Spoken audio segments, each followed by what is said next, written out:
people who say that Marvel's cooked, they're done, they're this, they're that. Dude, if they're dead or unalive, I'm sorry.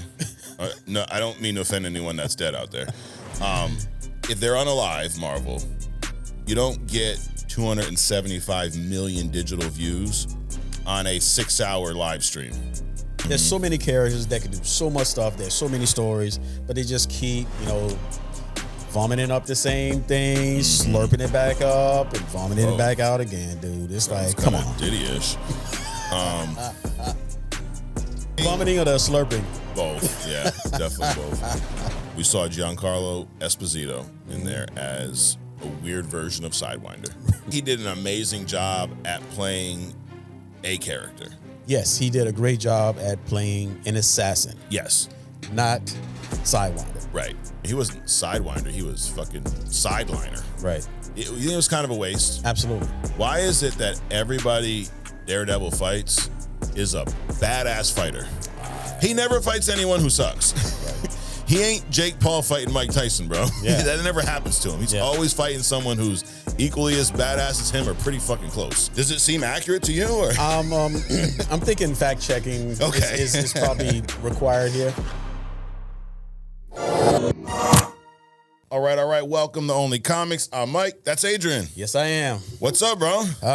Slow start today, boy. Yes. Yeah. Little chilly. Yeah. A little chilly outside. I don't know what's going on this weather, man. I think my kids are getting me sick or something. I don't know. Winter left and it came back again. It did.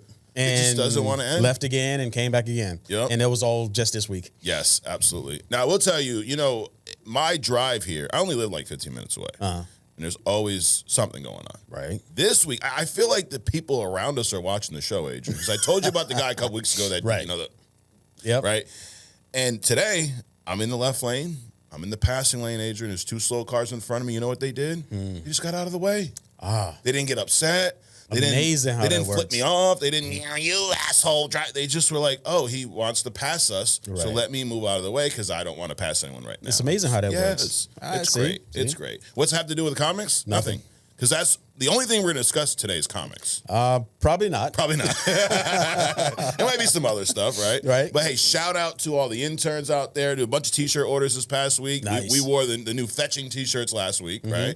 And right now, the Empire style shirt is leading by 1 T-shirt. Really? So initially, everyone just bought that one, and then we had a bunch of the Justice style shirts sold as well. So yeah, very nice. Absolutely. So we're going to get into some news and rumors, Adrian. Yep. There was a massive announcement this past week, right? Avengers Doomsday, but people say the MCU's cooked, Adrian. They say, it's dead, it sucks, it's this, they say a lot of stuff. Sure. As you said, for clickbait, right? Right. So people can watch them. We don't do that here. We just give you the truth. Good, bad, and different. We're going to give you our truth, right?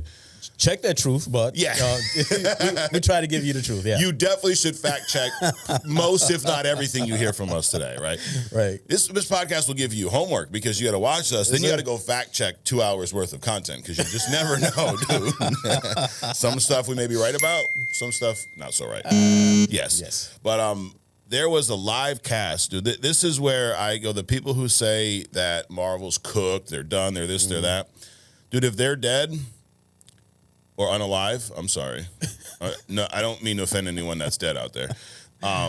If they're unalive, Marvel, you don't get 275 million digital views on a fucking 6-hour live stream. So I sent you the 1-minute clip. Right. So if any of y'all don't know what I'm talking about, Marvel did they released a lot of cast members for Avengers Doomsday. Yep. They did it in a badass video, too. Yep. With director's chairs. Now, there was a live stream that started, and it would show you one chair and then move on like 15 minutes later to another one. So the one I sent you, that 1 minute, was originally almost 6 hours long. Damn. And, dude, they had a total viewership for this 6-hour live stream, 275 million views. Doesn't sound like they're dead, right?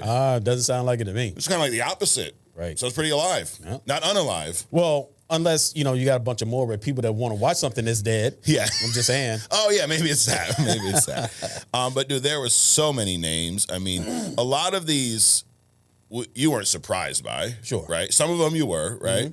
Like, I'm going to run through them real quick. Some of them I didn't recognize. Yeah, sure. There's that. I had to look up a couple. But you got Chris Hemsworth, right? Yep. Thor, Vanessa Kirby, she'll be Invisible Woman. Anthony Mackie as Cap, Sebastian Stan, Bucky, Leticia Wright, Black Panther, Paul Rudd, Ant-Man, Wyatt Russell, U.S. Agent, Tanak Hioretta Mahia, I probably screwed up one of those names, that's Namor, Ebon Moss-Bachrach, The Thing, Simu Liu, Shang-Chi, Florence Pugh as Yelena, Kelsey Grammer back as Beast, Lewis Pullman, he's the Sentry in Thunderbolt. So a lot of these we haven't even seen on screen yet. Danny Ramirez, the Falcon, Joseph Quinn, Human Torch, David Harbour, Red Guardian, Winston Duke, M'Baku, Hannah John Kamen as Ghost, Tom Hiddleston as Loki. Then we start getting into some X-Men, dude. Patrick Stewart's going to be in this. Professor X. Ian McKellen coming back as Magneto. Alan Cumming, Nightcrawler. The badass Nightcrawler. Rebecca Romaine. The real Mystique. James Marsden as Cyclops. Channing Tatum as Gambit.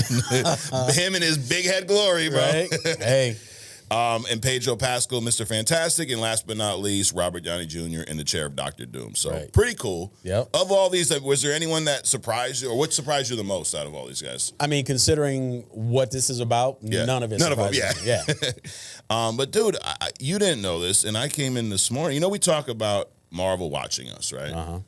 And this is further proof that they're watching us, dude. They actually sent me something. So we're gonna do, because I've seen some live reactions to some of these videos, right? Like they act so surprised, like when Robert Downey Jr. Oh my God, Robert. The movie's fucking Doomsday. Of course he's in it, right? Like, stop. But I have a few here that we're gonna debut live on Only Comics. So we know Kevin and them are watching. But this was a gift from them. So if you want to go to the laptop shot, Adrian. All right, we're gonna react here. So we got. Oh, well, this one we already knew about. Anthony Mackie. Okay. Next up, Elizabeth Olsen. Look at that. Scarlet Witch, even though she lied about it. She said she wasn't going to be in there. Then we got Edward Norton's back, dude. Oh, nice. Oh, shit. The Edward. Jonathan Majors is coming back. What? Wait, hold on. Oh, no, I'm sorry. That's a mistake. That one's wrong. Ezra Miller. That makes more sense. Yeah. Oh, my God, dude. Seriously? Ezra Miller's going to be in it. Yep. Oh, yeah. Who else we got? Kevin Hart, dude. Wow. He'll play the Bush. you talked about this, right? The Diddler. Diddy the Diddler's in this. Yes. All right. From prison. Yeah. Oh, wait, no, that one's wrong, too. Oh, here's the right one. The Donald. The Donald's going to be in there. Okay. He's going to reprise his character from Home Alone 2. Oh, there you go. Yeah, there you go. And then last but not least, Kanye West, dude. Look, shit. With his naked sidekick wife? Yes. Now, are they going to have Nazis in Doomsday? Or So, dude, I mean, this is big news here. The Donald, the Kanye, all these guys. Yeah, absolutely. So I'm looking forward to that. So don't you definitely want to check the sources, because I mean, this could be a maybe it didn't really come from Marvel. I don't know. I don't know. Does it seem accurate to you? Or? I'm thinking fact checking is probably required here. Got it. But all jokes aside, there's a lot of feedback about this, like 3.1 million social mentions during that time. So big feed. They said it was 5 times the social volume of the Deadpool Wolverine Super Bowl trailer last year, which was a big deal. Wow. So it's just, to me, I can't go there with these people that say Marvel's dead, this, that. Like, every movie's not going to be a smash, right? Right. Some are going to suck. Yep. Some are going to be mid. Some are going to be great. Yep. And that's no different than the rest of the MCU, right? There's early movies that you like. There's some you don't, right? Right. Like, I would be willing to bet, if we probably haven't done this in a while, but if you're doing a rewatch, you're going to skip some movies. Right. But, I mean, so you have a favorite restaurant, right? Sure. Why do you go to that restaurant? Because it's good. Okay. So if the food is good, which means that the chef is good, right? Or at least they're consistent enough to have anybody to have a recipe that they follow. Sure. To make the food good, to attract you over and over and over and over again. Now, so you look at a movie like Endgame, it's like, in how many years has it been since then? Endgame, I think, was 19, so it's almost 6 years. Right. So they've had time to come up with some recipes. But guess what their recipes are based off of? the old recipe. Long story short, these guys, I think this movie is going to be so intergalactic, dude. Yeah. I mean, for those people that are talking about Marvel's dead, I mean, they have no clue. No clue. Right. I mean, I think this thing is going to be at the very least what all these other movies have been. Oh, yeah. Unlike DC, Correct. who seems to like to, stumble all the time. Sure. They mature and then somehow they revert to childhood again and then try to pick up where they left off. And I mean, some people out there are like, "What's DC?" Like who are? We'll get there's some DC news, Adrian. That's a small little sliver of it. We got a little bit more DC news information later on. Oh, you got something? Yeah. Oh shit! Are you teasing the hidden gem here? I possibly. Oh damn! Is the hidden gem just DC in general? Yes. Did y'all ever hear about this comic? They get so upset about that. I'm just joking. I love DC. I mean, I got Batman behind me. I love DC. Right. But yeah, I agree. This movie is going to be, I think, on a cosmic level, right? This is, in my opinion, going to be their Infinity War of this saga, of the multiversal saga. It's shaping up to be that. And seeing a lot of these names, there were people that were upset about names that were left off. Like, where's Elizabeth Olsen? Things like that, right? I don't know about you, but I didn't interpret this as this is the complete cast. Well, it can't be. Right. Because of what it is, it can't be the complete list. Right. And I mean, if they did that, it literally going from chair to chair to chair to chair would be 2 hours long. Yeah. So I think that there's people that are intentionally left off this list. Like I do believe Elizabeth Olsen, Wanda will be in this movie. It almost has to. Right. But also, I don't need everything spoiled for me. I am willing to bet that a lot of these names in this list are just cameos. Probably, yeah. But also, if you got like Patrick Stewart, which is bringing in the X-Men, right? Yeah. So you probably there's probably more X-Men. Sure. Like the Jean Greys, things like that. Right. Absolutely. And I think it's going to be. We talked about this during the Deadpool Wolverine run. I feel like that movie was a test to see how well they can manage cameos from other universes, multiple characters having smaller roles but important roles. Right. Like Channing Tatum as Gambit, he wasn't in the movie that much, but he was in there enough for. I mean, a lot of people loved his portrayal. We've kind of at first it was like, ugh, but then after a while, it's kind of still for you.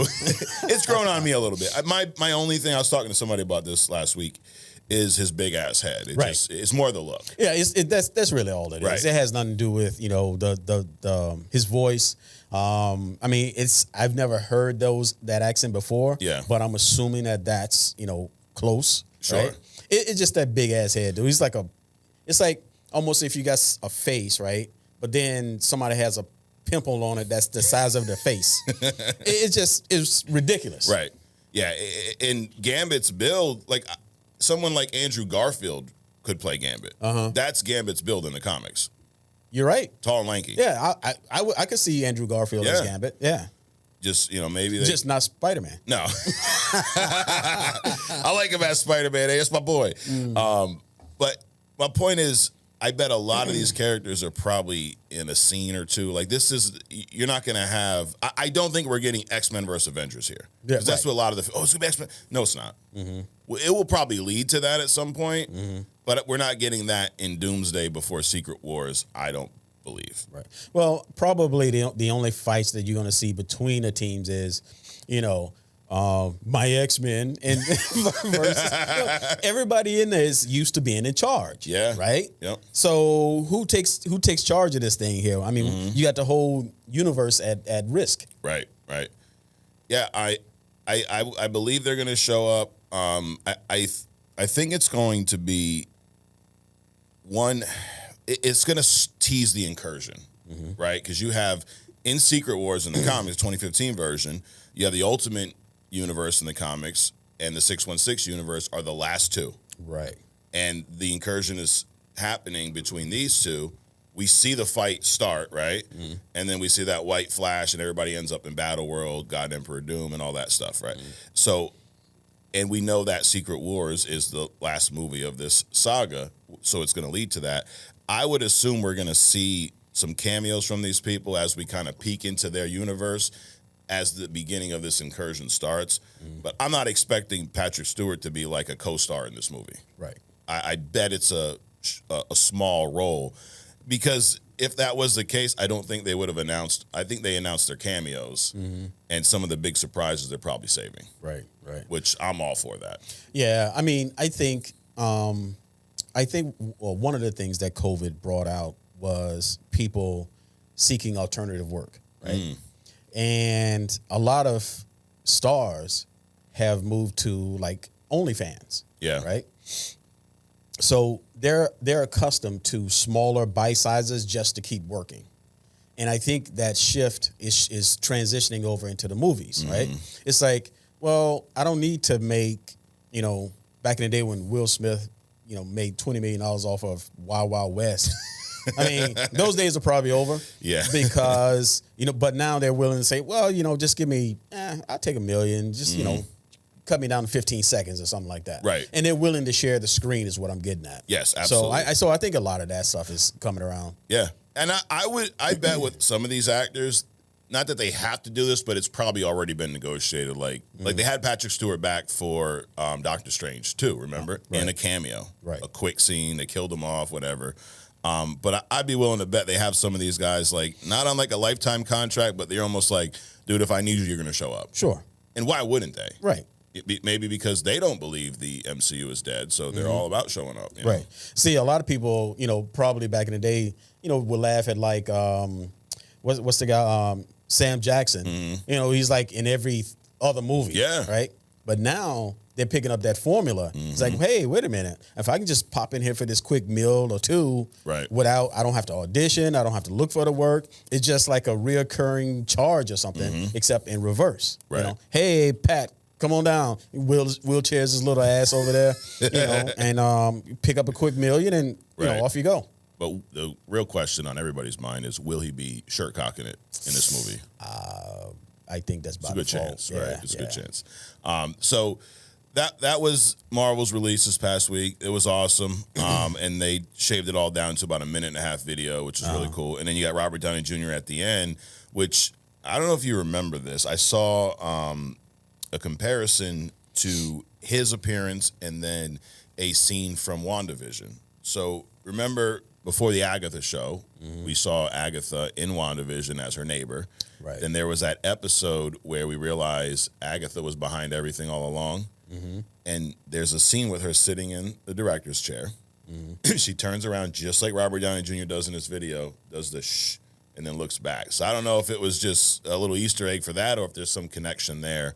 Agatha, Wanda, and then could be, right? Yeah. Like I do think that if Wanda's not in this movie, there's going to be a big void, right? Like I think she's a necessity in this movie and the next. Probably. And I also am all about not finding out if she's in the movie until we go see the movie. Oh, absolutely. Absolutely. I'm fine with that, dude. Right. I mean, I'm not going to be pissed. Oh, my God, the best thing that ever could happen to this movie is happening to the movie, but I'm upset because nobody told me it was happening in the movie. That's dumb, dude. Yeah, I think it's asinine to assume that there's no other characters. Like, they're not going to give you the whole cast. No. If anything, this is a head fake. Like, yeah, these people are in there, but I think they want you to think that these are going to be the stars of the movie when they're probably cameos, probably small scenes, and the bigger players haven't been announced. Right. With the exception of, obviously, the Fantastic Four actors. Those guys, I mean, they're going to be a big, but I don't think the X-Men they've announced. I'll tell you what, though, who I'm glad we did not hear was going to be in the movie are people like Sophie Turner as Jean Grey, or Halle Berry as Storm. I'm glad we haven't heard that yet. But dude, all in all, I'm excited to see some of these characters, share the screen in this movie, and I think if done right, they can really use those Fox characters to their advantage. Like, you have X-Men there that are established. Right. Same thing with the X-Men movies. Are all of them great? No. Right. But there's some amazing X-Men movies. Right. So you have that universe built there. Why not incorporate that, then create a whole new one? You know what I mean? Right. I mean, and Hugh Jackman isn't quite 90 yet, so he might pop in there, right? Or he could. That was us as to, like, the people that haven't been announced. I said Wanda, I think, will definitely be in there. Who else hits your mind? Like, Wolverine's going to be in this. Right. Right? Like, I'd be shocked if he wasn't. Right. Deadpool, probably. Probably. With all their multiversal shenanigans we saw recently. But yeah, I mean, I'm sure there's plenty of others. I do hope we see some version of Kang in this, you know. And I would love to see Josh Brolin back as Thanos. Right. Maybe save that for Secret Wars, so Doom can soul snatch his ass. We have to see that on screen. That or Cable. Cable. What would you prefer? Him show up, Josh Brolin show up as? Shit. Thanos or Cable? I have to pick one. Yep. I think I'll go Thanos. Yeah. Just because of that soul snatching scene. True, yeah. But I'm not opposed to both. That'd be cool. That'd be a short cameo, right? Yo, for real. Absolutely. I should start the Secret Wars with that. Because when you think about it, Thanos was the big baddie, as they say, Adrian, of the first saga. And then you really want to find out how powerful Doom is, well, just show him soul snatch the last big guy who fucked everything up for the Avengers. Right. And then you go, wow, he's even that much of a bigger threat if he can take him out in seconds. First thing you do when you want to establish yourself at a school, knock the bully out. There you go. Day one. Yes, there you go. And we don't condone violence. We just protect yourself at all times. When I saw James Marsden's name as Cyclops, dude, that's another one in Secret Wars that God Emperor Doom takes care of. Right. He's like crushes. I forget how he killed him. He crushed his head or some shit. I forget. He snapped his neck, I think. Yeah, he snapped his neck because he had got the Phoenix Force. Yeah. Yep. And with the Phoenix Force, Doom was just damn. Yo, if God Emperor Doom was in the March Madness tournament, he would have won. Right. Like, we know Doom got eliminated last week, and we got the Final Four today, so we're getting into that later. But that would be kind of unfair. Absolutely. Because God Emperor Doom, it's almost like I did a hidden gem on Firestorm. Oh, yeah. He's two people, actually. Right. Right? And God Emperor Doom is, at that power level, is actually two people. Because he's Doom and Molecule Man. Right. Backing him up. Yeah. Molecule Man's like the battery in his back. Right. So it'd be kind of unfair because it's not just Doom. Right. There were some Doomsday rumors that came out prior to this release, prior to the cast release. So I wanted to go through those a little bit. This is what was said earlier in the week. Now, this could be still accurate because of what we just talked about. Some of these characters I'm going to mention here were not announced in this cast, but it doesn't mean they're not going to be in the movie. So this is what was said. Doomsday, the movie, will revolve around the final incursion with Earth 616 in a divergent X-Men universe. So they said, think about how Daredevil Born Again has treated Netflix Daredevil. So basically, it wouldn't be the exact same X-Men universe, but it would be kind of like a version of that one, right? And I'm good with that because it needed to happen. Sure. Because all the X-Men movies still had that stain of like Halle Berry and Sophie Turner. And they just kept putting out these, and I don't want to say mediocre actresses or actors. It's just that they were portrayed mediocrely, if that's a word. So it just still had that feel to them, not like a real. Now, Wolverine, Deadpool, that was like a complete separation from the X-Men. I mean, obviously it was not an X-Men movie. Sure. But that whole look and feel is completely different. And I think they need to do something like that with the X-Men. Yeah. But use those characters. Keep some of those storylines in place. Like it's like we're talking about it later, Daredevil Born Again. It feels like the old show, but it feels like a refreshing take of that. It feels like it's evolved. Like it's the same characters, but they feel different. And I'm okay if they do that here. -2. Yeah, absolutely. They also said it sounds like the intention is to pick up where X-Men Days of Future Past left off, with Daredevil and Wolverine thrown into the mix for good measure. That movie's heroes from the Void will be back, as well as Monica Rambeau, because if you remember at the end of the Marvels, she's in some X-Men universe, right? So both Earth 616 and this X-Men universe, they're saying Earth 10005 will believe they've been invaded, and the only way to save their respective realities is to defeat and destroy the other, which would be almost an Avengers versus X-Men.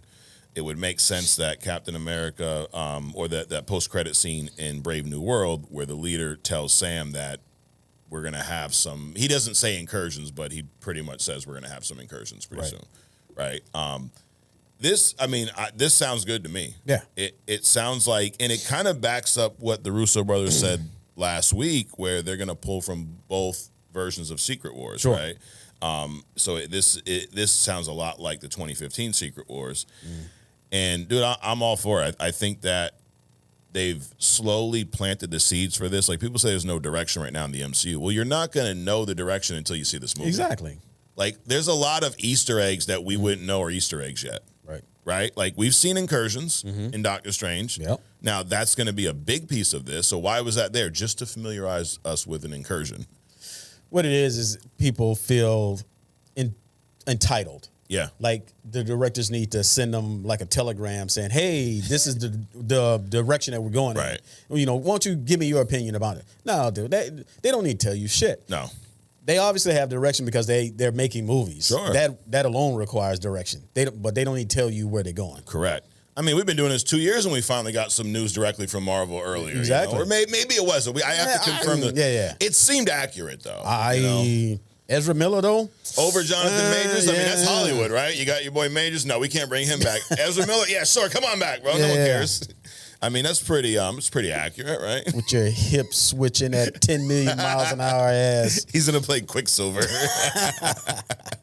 But anyway, I like the idea here. Now this is just a rumor, so we don't know. But if this is what we see, dude, I'm all for it. Yeah, definitely. Some Fantastic Four First Steps news. So this movie drops in a couple months, so right around the corner. The more I hear about this Marvel stuff, the more I hear about Doomsday, the Fantastic Four being a big part of that, makes me more excited for this movie. We saw the first trailer, and we've saw some little teasers since then. And I know there's a small things we've nitpicked, but all in all, dude, this looks like it's going to be a pretty good movie. Sure. Chris Evans is rumored to appear in this movie. Now, in the article I read, they said Captain America actor Chris Evans will appear. I'm going to tell you this right now. I would bet on this. If he does appear, he ain't showing up as Cap. Probably not. He'll show up as a variant of Human Torch. Sure. Right? We saw in the trailer, there's a little scene where Reed is in front of this giant chalkboard. It's like a curved chalkboard, and he's got a drawing of something on there. So I saw a still of that, and the drawing looked like the bridge that he builds in the comics, the multiversal bridge. Okay. Right, where he can tap into these other. This is where he starts finding out that there is a council of Reeds that was put together. Okay. All the prime Reed variants basically found each other. They all built the bridge, right? Because they're all fucking geniuses. Sure. And they created almost like a team of Reeds, of the smartest people. And this is a part of that Jonathan Hickman run in Fantastic Four Avengers. And a lot of people ask, like, what should I read for Fantastic Four? I'm not the biggest Fantastic Four reader, but I did read a lot of that run, which is really good. But we see this take place there where he builds the bridge, he finds the Reeds, and he's trying to solve every problem. That's kind of Reed's gift and curse in this storyline. Sure. Want to solve all the problems. And one of the problems that they're dealing with are these incursions. So he's trying to solve those incursions. There is a version of Reed the Maker, which we saw in Secret Wars. The way he was solving these problems was like, we're just going to fucking kill off every universe. Why not? Right. Dude, there's a comic where he's talking to his AI, and he's like, this is in the Avengers run up to Secret Wars. It's like probably 4 or 5 stories before Secret Wars begins. And he's saying, I forget the exact numbers, but it was something like, yesterday there were, couple hundred universes. Today there's less than a dozen. And he's like, good. Like, he's okay with it because he's saving his own. Right. So it's like Reed got so smart, so powerful that he kind of took that dark, almost like the Malice version of the Invisible Woman. Right. The Maker is that evil version of, kind of walks the line. Right. But he's the bad guy. It's crazy. That's a perfect example of the phrase, you don't know what you know until you know it. Yeah. It's just what you don't know is so much more than what you think you know. It's crazy because why? I mean, we understand that this is comics, but you've been exposed to something that at that level, you're making decisions about universes. Dude, that's insane. Yeah. But he's like, I got to save mine, right? Yeah. I mean, like this is where you take these cosmic ideas and try to bring them to real life, and like, what would you do in that position, right? Like, you're gonna want to save yourself, right? Yeah. And if you got to kill off another universe that has another version of yourself to save this version, Right. is that crazy? Well, you gotta cut that gangrene arm off to save the body, right? True. Yeah. So, dude, I like the stories where the villain is not that far off from the hero. You know what I mean? That sounds like wrestling. It does, dude. Yes. They call the anti-hero. But you know what I mean? Like, where you can understand why they're doing. Doesn't mean it's right. Like, even the Thanos stuff, you get partly why. Now, part of it, like, dude, you're kind of diabolical because you want to kill people. Right. But I get the idea of, like, there's enough resources eventually. He's thinking, eons later. Right. But you kind of get it. Right. And then some other rumors I've seen about Doomsday, it sounds like Dr. Doom is almost doing some of what the Maker's doing. He's trying to fix this incursion issue on his own. Right. And in his mind, he's the hero. Sure. Right? Dude, if I kill off every other universe and save mine, I'm the hero, right? Sure. So it very interesting. But you also got to think that, a part of you has to think that, well, I'm also killing off another version of me. Correct. But I'm okay with that. Yeah. But that's the gangrene thing, right? Yeah. Dude, that's another version of me, but if I kill that version of me, this one stays. Right. Shit. Or if I unalive him. Alive. But do you think Chris Evans, get back to this piece of news, if he shows up, well, first of all, this is a rumor, but do you believe he'll show up in Fantastic Four? Chris Evans? If you were betting on it? No. No, you don't. No. If he does, would you prefer him showing up as Captain America in some way, shape, or form? It wouldn't even make any sense for him to show up as Captain America. It wouldn't, right? Unless they peek into the past in the Earth 616 or something. But what would that purpose would that serve? Actually, so this is a retro past version of the Fantastic Four? It's an alternate reality. Okay. So the city is retro design, but I don't think it's in the past. Okay. Or at least we don't know that part yet. I was going to say if it was in the past, it would kind of make sense for him to show up as Captain America. Okay. Because remember, he's already back there. True. Well, depending on how far back they go. Yeah. Now, this hasn't been confirmed either. Well, actually, I think the director did say this, that in the Fantastic Four's universe in this movie, they're the only hero. They're the only superpowered people. So it's not like, it's kind of like the old X-Men and Avengers movies where it's just them. Is the super soldier serum really super powered? Would you consider Captain America super powered? I wouldn't consider him. You wouldn't? Nah. I would. He took the serum, but he's got superhuman strength and things of that nature. Yeah. No, superhuman strength is kind of, a misnomer. Yeah. Because when you think about like the Hulk dude, he can bench press 800 pounds. Sure. He's top athletic level strength, stamina, endurance, things like that. But I wouldn't consider Captain America like so superpower. it wouldn't be contradictory if they said no other supers, but Captain America's in this too. I don't think so. Okay. I think I think if he does, there'll be Human Torch. I think it will be some, that would make more sense. Right. Reed doing what Reed does, fucking around, peeking into other universes, and his spare just go upstairs in the Baxter building, right? And that's like 8 fucking universes away. Let's just play around. Dude, he's kind of like Iron Man in a way. Tony Stark is worse, especially in the comics, where he's a genius, the things he does, but he's so damn selfish that it causes chaos for everybody else. Right. Like creating Ultron in the MCU, things like that. But in this Hickman story, before we get to Secret Wars, there's a lot of I won't spoil it because there's a lot to it, but there's a rift that starts between Cap and Tony Stark because Tony lied to Captain America about something, right?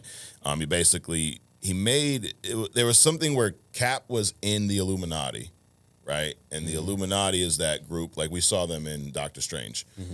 And this Illuminati, their plan was to destroy other universes when the incursions happen. So they made like bombs and shit. So like if the incursion is starting to happen, they can send these devices to the other universe, destroy their Earth, and save their own. Okay. Cap, believe it or not, was not down with this, right? He's the Boy Scout, bro. He said, we can't do that. So Tony had Doctor Strange wipe his memory and kick him out of the Illuminati, and he had no recollection of being there until years later it started to come back. And, of course, he's pissed at Tony. Of course. So you see a pretty badass fight between them right before Secret Wars. But Reed has done some shit, too, with this multiversal bridge and these things that have caused... It's like in one way you're saving, but the other way you're screwing everybody up. Right. I think Reed and comic book characters like Reed actually put... It's like Batman, right? If Batman didn't exist, the Joker wouldn't exist... Clayface, all these other kind of things. Yep. It's like Reed putting his dick scanners in other things and actually attract things to Earth to be attacked. You know, nobody ever heard of a nihilist until you start going around digging around in the negative zone. Right. You just open up the negative. Hey, come on over, bud. Right. It's like, so it's just by him being around other things, attract other things that would otherwise not even be interested in Earth or anything that has to do with it. Right.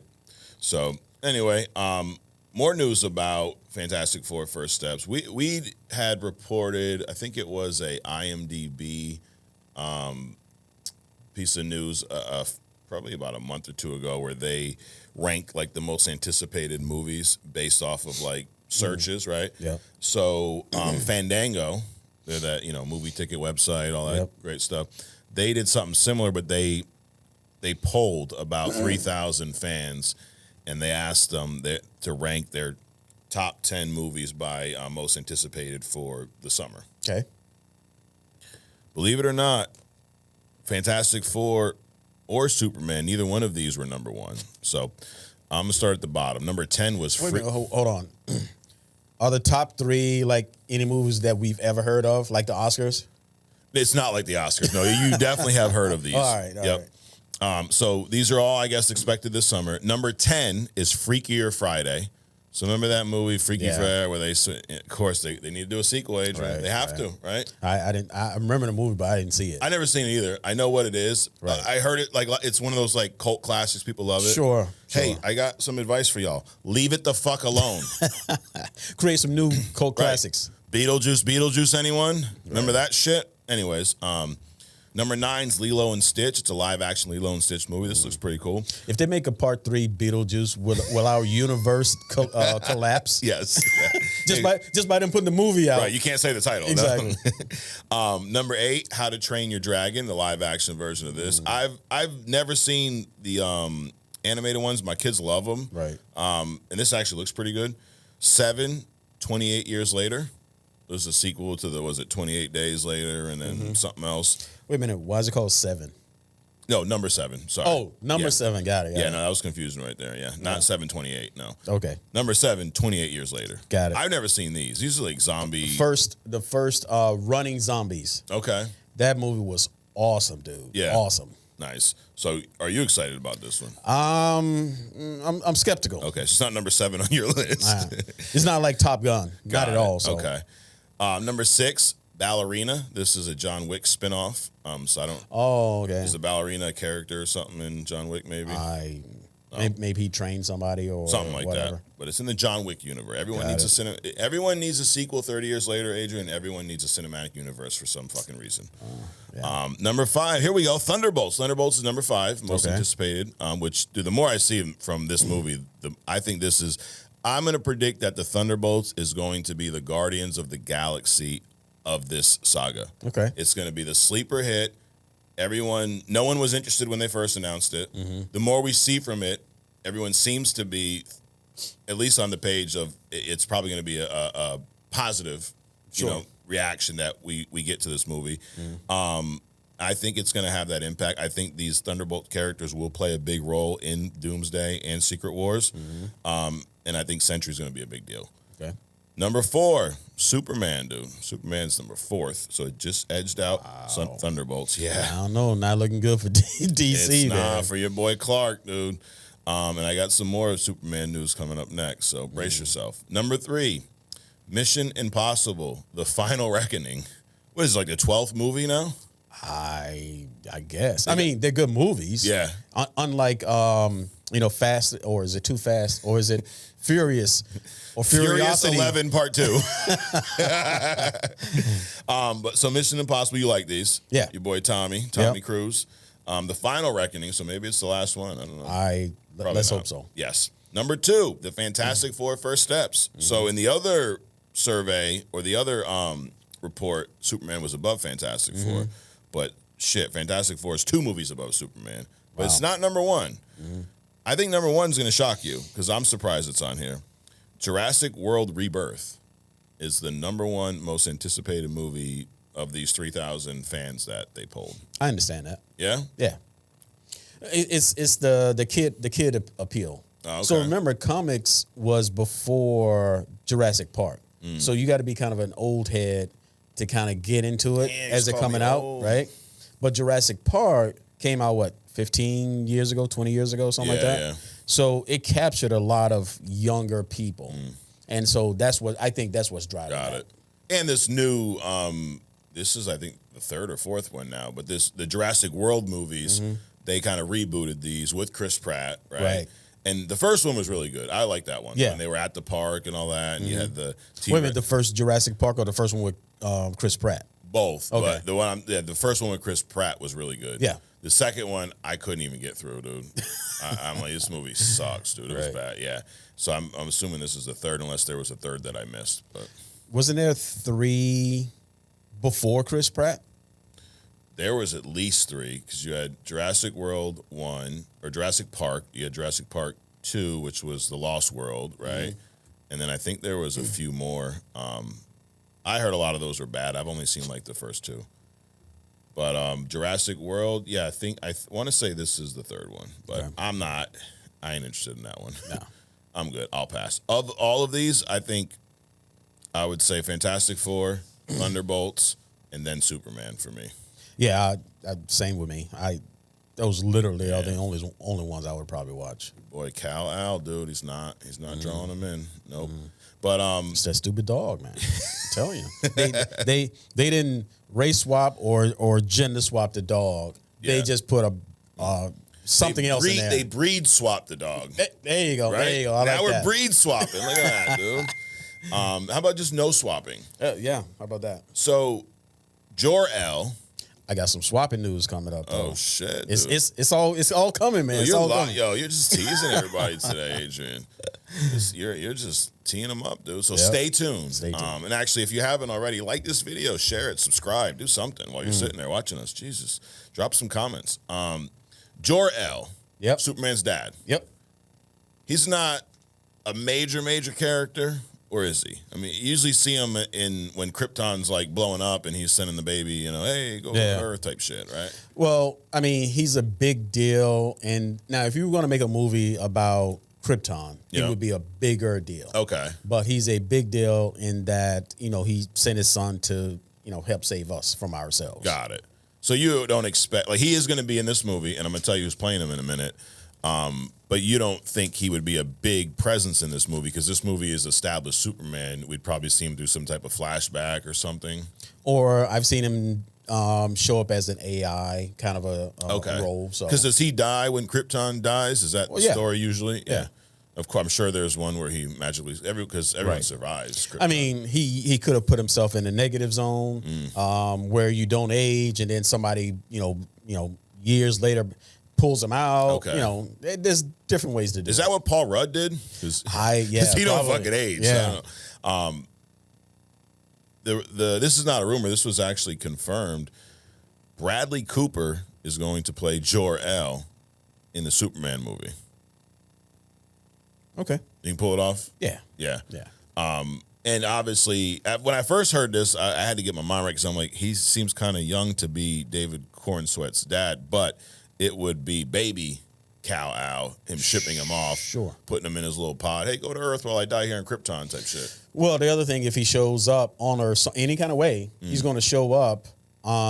It's not like he's going to age. So obviously he would have had to be somewhere where he's some kind of stasis, right? So the negative zone, or if he's an AI, he's not going to age himself as an AI Got and it. show up talking to his dad. The only reason that they made Jor-El as old as he did in some of the movies is because of Russell Crowe. You know, he's an old fat right. dude. Yeah. So, you know, that other than that, he should have been a young, middle-aged, vibrant scientist, which is what he was. Got it. All right. Well, we will find out if Bradley Cooper cooks as Jor-El later this year. Daredevil Born Again. We're going to talk about this a little bit later. Episode 5 and 6 drop. But after these 2 episodes, the Rotten Tomatoes score is now moved up to 87% for the series, which actually puts it above Daredevil season 2. Mm-hmm. Now, did you finish your rewatch? You were doing a rewatch of. Yeah, I did. You did. Okay. Yep. Now that you've seen all 3 original series or seasons recently, how would you rank them 1 through 3? Which one was the best one in your opinion? A lot of people say the first. I don't know, dude. It's like It's all a blur. it's all a blur. It really is. I mean, I could probably pick apart some things, but I wouldn't go by seasons. Okay. I mean, by default, you want to say year 1. Yeah. Because that's pretty the most impactful. Yeah. But there was some pretty good stuff in the other one. There was, yeah. As well. Like, they're all neck and neck. Like, Right. even if you say 1, you got probably 3's right there, 2's right there, Mm-hmm. right? Do you think when this is said and done, Daredevil Born Again, just based off of a little more than half of the show right now, do you think it will be better than the original series? I think so. Yeah. Because it's like the well-seasoned Batman is better than, you know, year 2 Batman. Sure. Right? He's more seasoned now, and you can see it in the last show that they dropped last week. Yeah. He's more seasoned now. It's almost like he didn't don the suit for a few years, but he definitely did some Daredevil shit. Right. Because he didn't just go and like lay on the couch and you know, eat bonbons. This dude was quick. He was quick in that. I mean, Shit. Unfortunately, you know, some other quickness was happening too. Right. But Right. you know, I think it'll be better. Yeah. Yeah, I think so too. Daredevil Born Again season 2 is already being shot, and there was some set photos that got released.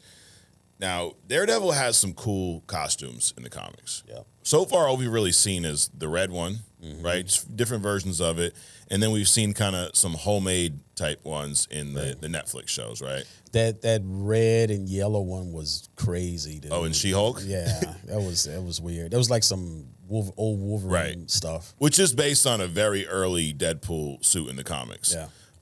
He's also worn a suit in the comics where it's all black, and it has the double D. Like, I had a hat on a couple weeks ago. Right. It has that logo on the chest. You ever seen this one? No. And it has like the red eyes.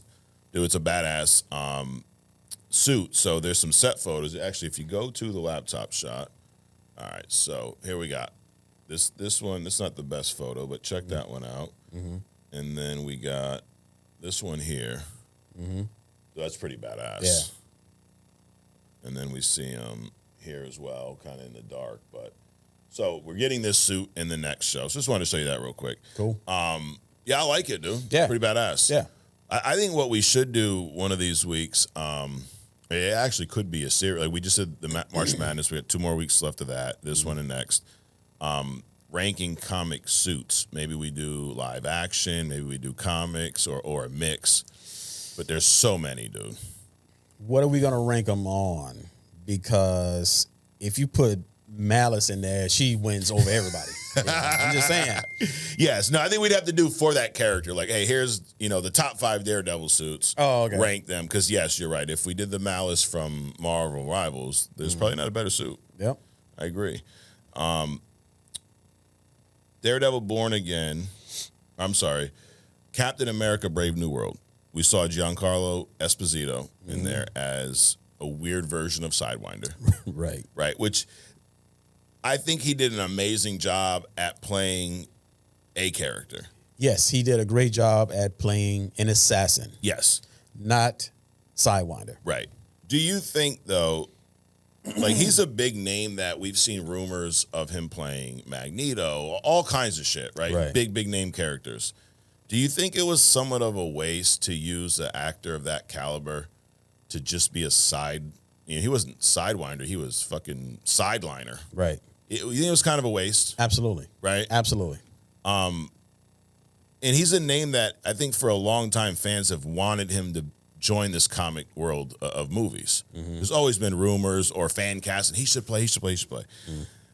In an interview recently, they asked him about DC, right, and playing characters there. Like, hey, would you ever want to? He said he would like to play the Batman villain, Mr. Freeze. How do you think he would do No. as Mr. No, really? No. You don't think he could pull it off? Oh, I think he can pull it off. Yeah. So why you say no? Race swapping. You don't like it? No, not at all. Really? Yep. Because he's a villain, or just because Mr. Freeze shouldn't be race swapped? No character should be race swapped. Okay. Wait a minute, but come to think of it, isn't DC like Friends? It's like no black people in it. So you're saying it's not gonna happen? No, they got Cyborg, dude. Okay. I mean, even the one black guy can only be part of his body. Exactly. Right? Yeah. The rest of it has to be a robot. Dude, I like it. Something about his look to me looks like Mr. Freeze. I'm not saying that he couldn't pull it off, Okay, or he couldn't convince me. I just don't like the idea. Got it. Okay. I mean, there's too many other characters he can play. Right. I do agree with that. But this one, I wouldn't be mad at it, you know. David Ayer, so the Suicide Squad, or Suicide Squad. Actually, shouldn't they be called Unalive Squad? Yeah, you had a point. Yeah. So, yeah, I mean, I want to be proper. You don't want to be politically correct here. So, anyways, the Unalive Squad. But David Ayer made the first movie. This is the one with your boy Will Smith, which this movie to me was okay-ish, but I did like it better than James Gunn's The Suicide Squad. Yeah, you know, and I think a lot of people disagree with us on there, but what we call those people around here, Adrian, is wrong, right? Because our opinions are just our opinions, but everybody else, when they have the wrong opinion, they're fucking wrong. Right. That's how it works when it's your show, right? That's we it. make the rules here. You know how the debate works between us and them? Since they're not here, the only thing we got to do is not read the comments. There you go. Yes. We're only going to read people who agree with us for now on. I'm just kidding. If you disagree, drop it, dude. We love it. But David Ayer was interviewed by the Hollywood Reporter recently, and he's talking about this Ayer cut. We've talked about this before. Yeah. Right? Like we had the Snyder cut. Now everybody wants the Ayer cut, right? So he, in this interview, he said some things. So he said when I did speak to James Gunn, he wanted to first get some scores on the board. So I guess get some movies out, get some good reviews, right? DC has its history and its legacy, and it's taking some work to reestablish. Yeah, that's a fucking understatement. Right. That IP and get it moving in the right direction. So it's absolutely fair for them to do that. But he kind of goes on to say that, you know, maybe with enough time, it'll be seen as more of a nostalgic thing. But just for the sake of everybody that worked on that movie, it really does deserve to be seen. So I absolutely understand what James is doing. And he kind of basically says that, like, there's still a shot, you know, he's hopeful that we can see a release of the Ayer cut. We don't need the fucking Ayer cut. Why? What purpose is that going to serve? I don't know.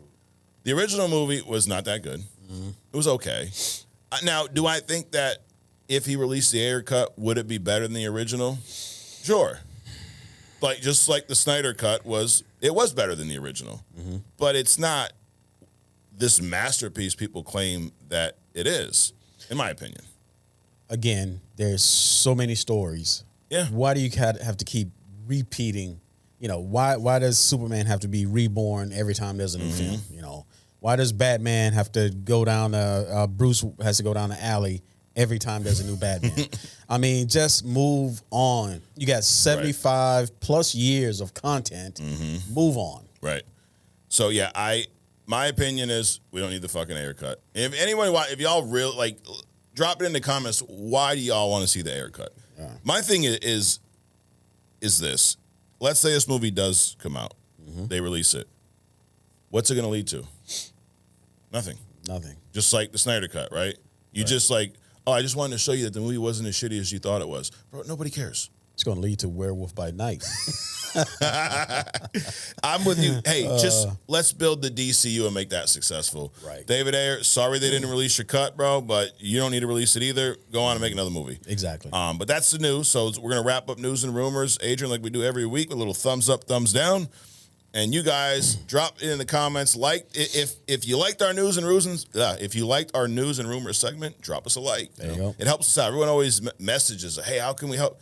You could just like the video. Or if you don't like it, still drop us a line, Yeah, there you go. Yeah, if you don't like it, drop a comment and tell us why it sucks. Right. And then if you did like it, drop us a like and a comment. All right, so thumbs up, thumbs down. Are you ready? Let's go. All right, Marvel reveals over 25 cast members for Avengers Doomsday on their biggest live stream ever, racking up over 275 million views. I give this a thumbs up, dude. Thumbs up. It wasn't as good as our reveal here, but, Chris Evans rumored to appear in Fantastic Four First Steps. I give this a thumbs up. Sure, thumbs up. And my bet is if he does, it will be as Human Torch. Fantastic Four First Steps tops Superman in Fandango's most anticipated summer movies list. I give this a thumbs up. Thumbs up. Sorry, DC. Jor-El actor revealed to be the voice behind Guardians of the Galaxy's Rocket. Your boy Bradley Cooper. I give this, who cares? Right. After the release of episode 5 and 6 of Daredevil Born Again, it moved to an 87% on Rotten Tomatoes. I give that a thumbs down because it should be higher. Right. Well, it should have been there last time. There you go. Yes. Season 2 set photos of Daredevil Born Again shows the man without fear in an amazing looking all black suit with the little D&D logo. I give that a thumbs up. Thumbs up. Captain America Brave New World star Giancarlo Esposito said he'd like to play the Batman villain Mr. Freeze. I give that a thumbs up. That he'd like to? Sure. Thumbs up. Okay. David Ayer is still hopeful that we see the release of the Ayer Cut, or maybe David Ayer's Suicide Squad, whatever you're going to call it. Or, I'm sorry, the Unalive Squad. There you go. Thumbs down. Exactly. No one wants to see that shit. Maybe just him and Zack Snyder. Anyways, moving on. That's news and rumors. We touched on Daredevil Born Again. We had 2 episodes this week, so I wanted to carve out enough time to go through these 2 very different episodes. Right. And just looking at these 2 episodes as a whole, I love how they move the story forward. I like a lot of the subtle ties to the MCU that we see, because that's the one thing that, if I had one critique about the Netflix shows, and it's probably unfair, is I know they take place in the MCU, but they don't feel like it. Correct. And even when they talk about things that happen on screen, like the Battle of New York, they call it the incident. It's like they kind of beat around the bush, sure. Right? Now, maybe it was a rule they had in place at the time. Maybe Netflix, maybe they couldn't, have Easter eggs. I don't know. But we don't have that problem here. In this first episode, the bank episode, we see Yusuf Khan, Kamala Khan's dad, which was cool. Yep. And I think that's a great way to tie some of these movies and stories. It doesn't always need to be, Captain Marvel shows up or here's Nick Fury. Like, this is the father of one of these superheroes. A subtle tie-in. Yeah. Yep. And he just happens to cross paths with Matt. Matt's trying to get a loan. He can't. And in the middle of this, there's a big bank robbery. Right. So, episode 5, with interest, how'd you feel about this episode? I thought it was good. It wasn't good enough to create that catalyst to bring him out, but it was good enough. It was enough action. It made sense. Right. I would have kept the diamond though. Yeah. I'm just saying. Right. No, not really. I would say it was a good filler episode. Sure. And I don't mean filler in a bad way. Like it seemed like it was kind of, I don't want to say out of place, but it was like a standalone Daredevil episode, because the whole episode was the bank robbery. Well, it was, I wouldn't say it's standalone because it makes sense because of where they are going. Right. With the business. Sure. So it's kind of like, well, you got to do something at some point to grow your business, right? Yep. So go to the bank. Right. So. Yeah. And it did move the story along enough and really help set up what happens in episode 6, and it makes it make sense. Sure. Right? Like, because even what happened here wasn't enough for him to go back to being Daredevil. Correct. But he's kind of walking that line of like, dude, you're doing Daredevil shit as Matt Murdock. You might as well put the suit on, bro. Right. But I enjoyed this episode. It kind of reminded me, you ever seen that movie Inside Man? With the bank robbery? With Clive Owen, maybe? Yep. Clive Owen and Denzel, right? Yes, Denzel is in that. Yep. That was a good movie. Yes. It kind of gave me some of those vibes, right? Yep. So I thought it was done really well. And it tied in because these guys were working for Luca, who now has to pay Victor $1.8 million, right? 2.8. Now 2.8. Yeah. But at this point, it was 1 point. Got it. So they're robbing the bank for this diamond because, I mean, I'm assuming the diamond's value is that or more. Sure. And that way to be able to pay. And unfortunately, your boy Matt Murdock was there. All in all, I think it was a good episode. I'd probably give this 7.5 maybe. Yeah, that sounds about right. Yeah, it wasn't my favorite episode, but it was cool. And it teased some things for the future. Like he's now invited to go to, Yusuf's house for dinner. Correct. Where he's going to meet Kamala Khan. Correct. Now, they don't know that Matt Murdock's Daredevil. Right. But he'll probably, well, actually, he didn't say that his daughter was Ms. Marvel. He just had the Ms. Marvel pop vinyl. Right. But I'm assuming Daredevil will probably be able to put 2 and 2 together. By now, Kamala's over 18, right? Yeah. Matt smashing. Dude, he screws everybody. He really does, dude. Yeah, he's worse than fucking Bruce Wayne and Tony Stark. Yeah, that's some Captain Kirk shit, boy. Dude, it really is. But I would assume with Matt's abilities, he'd probably be able to sense that she's a mutant. Nah, it doesn't. You don't think so? No. No. Why would it? Why? I mean, maybe they smell different. I don't know. No. I mean, there's nothing about a superhero. I mean, well, there's nothing. It's not that there's nothing about the superhero or the powers. It's his powers doesn't work that way. Okay. He's just basic radar. Unless a person's a super's heartbeat beats differently or something like that. Now that's how he does track people. Right. He can recognize you. So if she shows up as Miss Marvel or Kamala, when she switches, he'll be able to know who she is based on her heartbeat. So he could do that. Yeah, got it. We saw a badass scene in the alley when he chases the guy down. Yeah. And beats the shit out of him. The alley or the construction zone? Was it construction? It was a construction. It's like a covering over a sidewalk. Oh yeah. Yep. The scaffolding. Yes. Yep. The guy who ran off with the diamond. Right. And then he ends up finding it back in Yusuf. He plants it in his little candy jar. Right. Well, how did he follow him? Listen to him. Exactly. So he could do the same thing when he meets people. He tracks people because everybody has their shuffling, their walking, their heartbeat, the blood running through your veins. Right. It's all a signature for you, and he can pick that up. Yeah. And then he tricked the girl because she thought she had it. Right. And then he just gave her some bullshit. But yeah, I thought this was a good episode, and it kind of ends with, him getting invited over for dinner at the Khan family. So that hopefully happened. I mean, that's an easy way to bring him into the movies too, right? Because that dinner could happen anywhere. Now, the girl was kind of stereotypical, right? Because all she had, if she would have just squares the bag, I mean, you would hear the paper rattling. Sure. I mean, I'm just saying. Yeah, she's kind of stupid.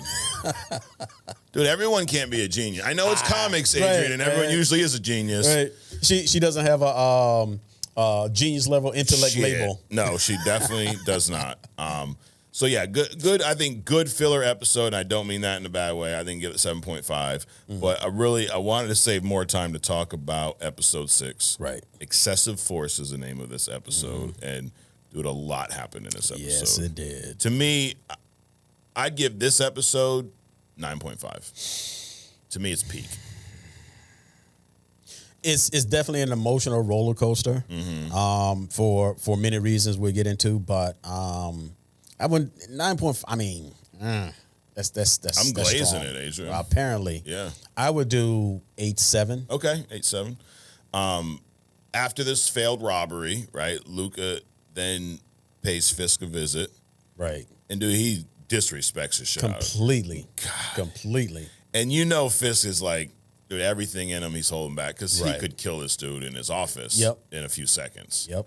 But he just then tells him, and now it's 2.8. And through all this, so Muse has kind of been in the background, right? Muse, I think is his name, this serial killer. Yes. And also a big thing we uncover in this episode is these murals that he's painting is using human blood. Correct. that guy who goes to come up to see Fisk, the Right. sanitation worker or whatever. Dude, I'm sitting there watching him saying like, dude, shut the fuck Yes, up, yes, dude. yes. So I know they're like, come on, dude, Right. come along with it. Yep. But you see in this episode Fisk struggling as mayor a little bit. Right. Like he can't react to Luca the way he wants because he's mayor. Then he goes to that it was like a mixer almost, right? Like this fundraising event. Right. Trying to raise some funds for this pier project he want. Right. And everyone pretty much in a nutshell shits on him. Right. Right. The ladies like basically telling him off. Like, you think we're gonna give you money? What the fuck's wrong with you? Right. Well, and we know it's self-serving. Yep. You know, you made a lot of money on the pier and shit like that. So they knew what it was about. Right. And then we see, now you haven't seen Hawkeye, right? No. So you probably didn't even catch this. The dude Jack he was talking to, the guy with like maybe a French or Spanish accent. Yeah. He's from Hawkeye. He's I think swordsman or something like that. He's a fucking badass with a sword. Yeah. He's in the comics, but he's in Hawkeye, and in Hawkeye he's Kate Bishop's mom's boo or whatever. Okay. And they fight in there. It's pretty cool. He's a badass motherfucker too. So Fisk don't know that he's swordsman, and I mean obviously Jack knows who he is, Right. but he's against the rebuilding of the port. So that does not go Fisk's way. Did you talking about the guy that basically told him that don't dismiss the people in his room because they basically run everything? Yes. Got it. Yep. So I'm sure we'll see him. She's the guy with the mustache. Yeah, the yeah. hair mustache. Swordsman is his name. And so I'm sure we'll see more of him. But that's my point earlier is like these little ties back to the MCU. Right. We saw this guy in Hawkeye. Echo also made her debut in Hawkeye. And then we saw Daredevil in Echo. They had a fight there, right? And then, so this fundraiser does not go Fisk's way. He then sets up this anti-vigilante task force with probably some of the worst cops you're going to find. Yep. And dude, I respect Marvel for having the balls to go there because some of this stuff is not different than things we see in reality. Right. With, I mean, some of the issues that certain police officers and demographics and whatnot, like, and no, I'm not sitting here going, every police is bad, dude. My family, some of them were law enforcement. Like, it's just like everything. There's bad apples everywhere. Sure. But we see Fisk almost handpicking these bad apples to put this task force together. Right. Which again, this is where it draws from Devil's Reign a little bit. Now in Devil's Reign, he puts together a group just like this, but they're superpowered people. Got it. But this is kind of like the second best option, I guess. And dude, he gives them like this motivational speech. Like at first they're like, what the fuck's this guy talking about? Right. But he's like, y'all can go basically you can do whatever you want, no body cams. Right. And you're going to police these vigilantes and take them out for me. And hey, go get Muse. Like, Right. what do you think about that whole, like all that setup right there? It's the AVTF now, basically getting Fisk's blessing as his own like personal fucking police squad. I think it's pretty cool. And that's exactly what I thought about it when he did it. That's Yeah. going to be his own personal enforcement. Yeah. It's not just going to be, hey, go look for and catch these suited vigilantes. It's going to be take out my competition. Right. You know, so he's creating his own gang, you know, with badges. Right. We see Angela again. This was the niece of Hector Ayala. She looks different in this one for some reason. I think it's the angle. Okay. Dude, I'm a big fan of this Camelia Rodriguez plays her. I've never even heard of this chick before, but dude, she's a hell of an actress. Right. Like as far as bringing that emotion out, and I mean, she seems like she's a young kid. I don't even know how old she is. Let's see, she is. I don't know. You know, who knows? Who knows? But she shows up and talks to Matt basically about going after Muse and challenge him, and he's just kind of like brushes her off, right? Till then, what does she do? What everyone else does in movies, goes out on her own. Right. In underground train tunnel. Sure. Yeah. Why not? You know, with a phone light. Absolutely. Yeah. She's very prepared is what you're saying, right?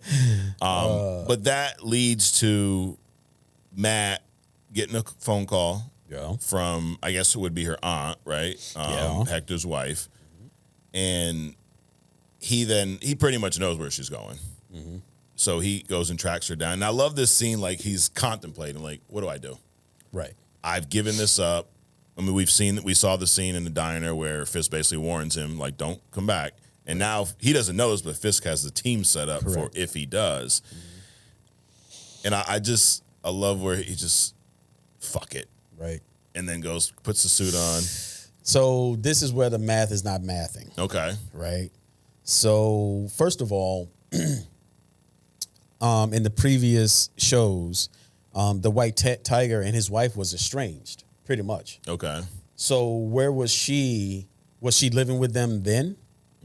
Right. So if she wasn't around them all the time in those shows, how is it that all of a sudden she's in a panic because she's not showing up on time? She would never do that. But how does I think she was there though. Yeah? Yeah, the niece? No, she was in the show. Yeah. Obviously, because they had to, introduce her some kind of way. Yeah, yeah. But what I'm saying is... You're saying was she living with them? Right. Yeah. So I don't think that they were that close. Got it. Is what I'm saying. Number one. Number two, how does Matt know exactly where to go in exactly the right amount of time? I mean, it's New York, dude. You got above ground, you got underground, and you know exactly where to go to save her in the nick of time. The math is not mathing up, dude. That was the emotional hearing, stuff, Adrian. right? Oh, is that what it is? Yeah. You can hear underground through all the wires and the train. You can hear some guy walking underground. Oh, maybe, because he's carrying her, his footsteps was too heavy. Is that what it was? That's exactly there we what go. it is. And how he gets there right in time, right before she exactly. dies. Yeah. But dude, fucking Muse snatches her up. And he's getting down to business, dude. Stabbing her with shit, draining her blood. Like, right? Dude, that's the part I do like. I mean, he just went right to business, dude. Just no fucking around at all. Right. Yeah, this dude, and this character, if I'm not mistaken, he was created in the comics in 2016, and his identity still hasn't been revealed.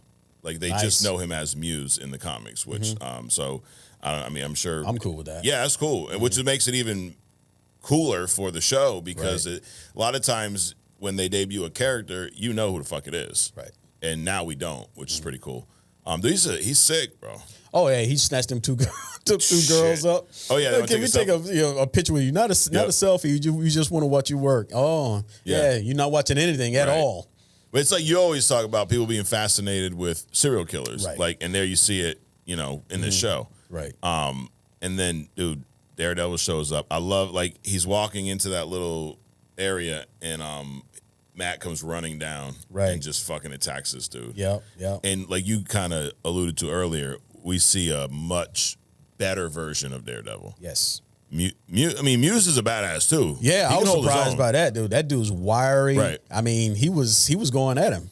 That's the other thing. We joke about the excess amounts of geniuses in comics. Why is it that everybody Daredevil fights is a badass fighter? He never fights anyone who sucks. Right. He ain't Jake Paul fighting Mike Tyson, bro. Yeah. That never happens to him. He's always fighting someone who's equally as badass as him or pretty fucking close. Yep. Which we saw here for a little bit. And then, dude, he just kind of brought up his savagery and took him out. And when he wrapped the thing around his neck, right, it was badass. Yeah, it was. I mean, there was a lot of action in that. Yeah. It's interesting to see how they make him move that quick, in the movie. It's got to be like some skipping, like a microsecond or some shit like that. But a much better fighter. Like I said, that's why I said, he obviously hasn't been sitting on the couch. Correct. All this time. Besides the fact that he was getting out unsuited, he's just so much a better fighter now. And I think, what they've told us here is he has been training lately, right? Because we saw him on the rooftop 2 episodes ago starting to train, get back to it. So it's not like he just, put the suit on and I'm just as good as I used to be. Right. He's been working towards this for probably in the show a few weeks, couple months maybe. Sure. And that was just the straw that broke the camel's back. Angela running off where he's like, you know what? Fuck it, dude. I'm ready. Let's go. Right. And it also... The show, when it started, the first episode was like 5 years after season 3. So he was Daredevil that whole time. Sure. That was when we saw him show up in She-Hulk. He was a badass there. Remember, he took out all those guys in the building. Right. we saw him show up in Echo, where he was refined there. So yeah, to your point, he's been daredeviling for a long time, Right, that we haven't seen. Yeah, but for somebody that's his thing, like he won't shoot you. He'll break your leg like he did that dude underneath the scaffolding. Yes, that was painful for me. Oh yeah, Right. So he'll do that, but he won't use. He's like Batman. Right. He won't pull a trick. He won't shoot you. Things like that.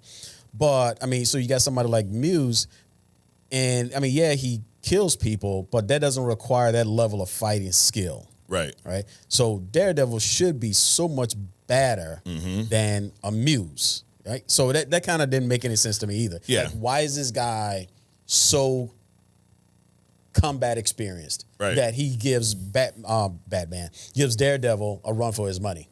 Yeah, and why is everyone fucking Daredevil runs into like just martial arts expert? There he is, another expert. Well, maybe they're allowing us to grow with him. Okay, you know, as he gets better. Got it. But it was refreshing to see. Yes, and the whole time this is happening, one of the things I really liked about this show so far is how it displays the parallels between Fisk and Daredevil. Yes, they're a yin and yang. That was a savage scene. Shit. Gave the dude an axe and everything. Yep. And just he's that. He is a fucking savage. Yeah. Now, he didn't kill him though. Right? Like He gave his word. He gave his word, but beat the living fucking shit out of him. I don't know. I don't even know how you can survive getting slammed up against the wall so hard that you take bricks out. Right. Without dying. Yeah, it was dude, it was done that really was well. Savage. It was savage, and telling the way they told the story of those two moments side by side, you see how similar but different these two characters are. Right. I mean, they both are essentially struggling with dual identities, right? I mean, you got Mayor Fisk and you got Kingpin. And so far, we've seen him really try to distance himself from being Kingpin, but that was full-blown Kingpin. Yep. And same thing with Matt Murdock. Like, he's trying to just be Matt. And because of just the situations he gets put in, he ends up doing Daredevil shit as Matt to the point where he's finally, you know what? Fuck it. Let me just go back to it. Goes back to mindset, man. It's like if your mind puts you in peaceful situations, most of the time you're going to be in those situations. Yeah. But his mindset is always, you know, I want to be around his violence, obviously. Right. Because it always finds him, right? You go to the bank to get a loan and end up in a robbery. Come on, dude. Right. Well, even when in episode, I think it was 4, where he was talking to Frank Castle about Foggy, and he said that, like, Foggy's not like guys like us. Right. Like, basically, we're not good people. Yeah. Like, he was one of the best persons I've ever met, Foggy. We're, like, fucked up is what, Correct. You know? And you're right, he just seems to always find violence. And I think that was something that we saw in the Netflix shows where he pretty much admitted to enjoying the violence. Sure. Right? Like, I mean, he had the talk with his mom, the lady from the church, and even with Punisher at times, like, no, dude, like, he even called him out, like, bro, you like this shit. Yep. You know? And now, full-blown Kingpin, full-blown Daredevil back for, I think there's 3 more episodes. So, this show, I mean, I'm not surprised. Right. Because I expected it to be good. Right. To me, this is one of those things that is hard to screw up because of the foundation that was already laid by the Netflix show. It doesn't mean they couldn't have screwed it up, but I think they did a great job of taking that ball and running with it. Sure. And so far they've delivered, in my opinion. Yeah, I agree. I'm looking forward to, next week's episode. Is it going to be a single episode next week? I think so. Yeah, I was wrong last week when you asked me. So I lied to everyone last week, Adrian. I apologize for that. Well, at least there's one show. It's a treat if it's 2. Yes. No, it's 1. April 1st. Next episode will be released. We don't have a name for that one yet. Then April 8th and April 15th. And then this first season has been wrapped up. Season 2 is already in the process of being shot. We saw some sneak peeks of that earlier. Nice. Yeah, please don't turn this over to Zack Snyder, though. No, we don't need a Snyder cut or the Ayer, none of that shit. Slow motion, black and white. No, dude, we got fast motion in Daredevil. We don't need all that shit. I really like them using the Daredevil theme again, the one from the Netflix. So I don't know if you picked up on, but while he's fighting Muse, like that classic Daredevil theme came, and I'm like, that shit actually sounds. I think it's a great theme, and it fit that moment perfectly. Well, it did because they were switching back and forth, so it made more sense, you know. Yeah, absolutely. And then you got fucking Fist, dude. Beats the shit out of Adam, drags him back in the cell. There you go. Wow. Yep. Anyways, moving on. March Madness Final Four, Adrian. We're here. We're getting towards the end of this tournament, dude. So last week, we saw Scarlet Witch. Well, we didn't see it, but we lived it. Scarlet Witch knocked off Silver Surfer.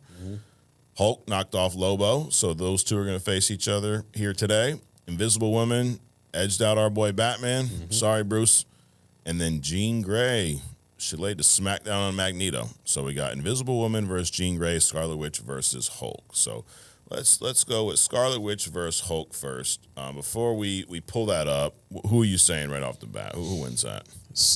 What, Scarlet Witch versus the Hulk? Yep. Scarlet Witch. You're saying Hulk loses to Scarlet Witch. Yes. All right, let's see what I don't disagree. Well, let's see what our boy Chat here says. So we know about Wanda's origin. We talked about that. We know about her powers, reality warping, chaos magic, all that good stuff. We know about her weaknesses because she cray-cray, right? Because you can't be a female and be powerful in comics and not be crazy. We've talked about that. Bruce Banner, Hulk, he was bombarded by gamma radiation, turned to the Hulk when he angers. One thing about the real Hulk is he grows in strength and size the more angry he gets. He's near invulnerable. He heals rapidly. His weaknesses is if you calm him down, dude, if a Black Widow comes out there and tells her the sun's getting low, big guy, he's done, right? Can be manipulated if his anger blinds him to attack. He can be kind of outsmarted, too. Hulk's not the smartest. No, not outsmarted. No. Hulk, he's about as sharp as a marble. Let's put it that way. So here it is, the breakdown. Raw power versus reality warping. Hulk's brute force can demolish mountains. Wanda can literally alter reality, turning that brute force against him. Okay. Durability versus spells. Hulk can tank physical. He can tank physical hits, but Wanda's magic isn't purely physical. A well-placed hex could bypass his defenses, right? Emotional triggers, here we go. Wanda powers surge with strong emotions, but Hulk's also got some problems with his emotions. Yeah. Right? I would say, that's probably an understatement, right? Hulk is a strong emotion. Either can escalate quickly if the fight drags on. Outcome. If Wanda neutralizes him early with a reality warp or hex, she could win quickly. But if Hulk closes in before she can fully focus her magic, his unstoppable rage might overpower her. Okay. So, sounds like, according to chat, Hulk's got a chance, but I just think Wanda's got too much on her side, dude. Sure, every one of these combatants or competitors have a chance. Right. But it's just not a reality. Correct. First of all, if Wanda and Hulk are going up against each other, they know that they're going up against each other. They're not just going to meet up on the street corner. It's like, oh, Wanda, I hate your red, tight fucking suit. Hulk, I hate your green skin, blah, blah. And they just start. It's not going to happen that way. Right. So pretty much everything that Wanda does is going to be long range anyway. She's not going to get up close to him. And she doesn't have to get up close to him. The simple thing is just put him in a perpetual state of the sun going down. That disarms him. Worst case scenario, just separate his skeleton system from his body. That was in an episode of X-Men. Yeah. Where these aliens came down. Is alien or something here? And he ran up against these dudes in the woods or something like that, and literally just pulled their entire skeletons out of their body. Yeah. Right? She could do the same thing. I mean, she really wants to be brutal, but it's real simple. Just make him think he's sitting on the beach somewhere all the time, and it's done. Make him think Black Widow's there touching his hand. Exactly. There you go. Well, there you go. Scarlet Witch moves on to the finals, Adrian. Is anyone, like, are you surprised at that? Of course not. No. Of course not. She's Scarlet Witch, dude. She's badass, which Yep. is why she's definitely in Doomsday, where you heard it here first. Yep. All right. Next up, Invisible Woman versus Jean Grey. We're gonna walk through this one a little bit. I'm not even going to ask you yet. I want everyone to be surprised. Okay. Invisible Woman, we know that she was exposed to cosmic rays with the rest of her family, the Fantastic Four, right? She can turn herself and others invisible, creates force fields capable of withstanding massive hits or shaping them into weapons. Similar to, like, you talked about Green Lantern and his powers, where he can just create things, except she don't need a ring to do that. She just has it because she's just better like that. Yep. Because she's not in DC. And her weaknesses, pushing her force fields too far can cause mental and physical strain. So there's a limit to her powers, right? Yep. Kind of like we talked about Magneto a few weeks back, where, dude, if he uses all his powers, he's gonna need to recharge. Physically, she's still human. So if her shields fail, she's kind of screwed. She doesn't have, like, healing powers and things of that nature. Jean Grey, one of the original X-Men. She's telepathic, she's telekinetic, she's Omega level telepathic, mind reading, illusions, mind control. She's pretty badass. Telekinesis, strong enough to move massive objects or generate force blasts. And we hear so much about the Phoenix and all that, but she's also telekinetic. Yes. Take this fucking table and drop it on us. Yep. She'd probably solo us, most likely. She does host the Phoenix Force, right? Near limitless cosmic power there. So we kind of got Invisible Woman received her powers from cosmic rays. Jean Grey has a cosmic entity that embodies her body, pretty much. Weaknesses, of course, she's emotional and stable. Of course. Because she's a female and she's powerful and in the comics. Especially if the Phoenix Force is involved. Her emotions are all over the place, right? Sure. Overwhelming psychic onslaughts can break her concentration. Okay, anything I'm leaving out about either two of these you want to point out? I mean, not really. No. It's a simple fight, though. Yeah? Oh, yeah. Who wins? Jean. Without the Phoenix Force. Okay. Because, again, like the Hulk, people think, oh, the Hulk, he's so strong. Well, you're not going to, defeat him on strength. Especially when you have so many other things, other tools in your obstacle. Sure. Jean Grey, easiest thing for her to do, just using her telepathy, just make her crazy, make her go insane. Or just do like a little embolism. I mean, they both could do that part. Yeah. Right? Because you think of the Invisible Woman, she put up a shield around the entire Earth and attacked the Guardian all at the same time. Oh, that's powerful. Yeah, she could, drop a little air bubble in Jean's head and expand it, but Jean could do the same thing. So, but with all that, I think Jean Grey on a brute force level, the Phoenix Force would be overpowering. But at the simplest thing, just a telekinetic switch, and that's that. Got it. And Sue going invisible is not going to prevent Jean from knowing where she is, because Jean can track minds. Correct. Right? So even if she can't see her, she can essentially see her. Right. Or she can unleash the Phoenix Force and scorch the entire city, and whatever is not being scorched, there's the Invisible Woman right there. Yeah, there's that too. So here's what chat says. I think they agree with you, Adrian. Bullet point breakdown is this: invisibility and shields versus telekinesis and telepathy. That's how I like to say it. Telepathy. Sue can hide and defend with force fields. Jean can sense minds and hurl telekinetic attacks at range. So you're invisible. She knows exactly where you are, and she can throw shit at you.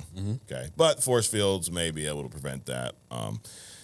If Jean focuses on her telepathy, she may locate Sue despite invisibility, unless Sue's fields can block psychic probes. Can they block? You think they can block psychic probes? I want to say to some degree. I think I read that somewhere. Okay. Potentially. But if they're very powerful probes, they're probably going to get through. Jean's mind is one of the most proficient on the planet. Her and Charles. Yeah. So it's pretty much nothing that she can't do. Got it. So raw power. Jean's telekinesis can tear through most obstacles. Sue's force fields can handle big impacts, but constant pressure would wear her down.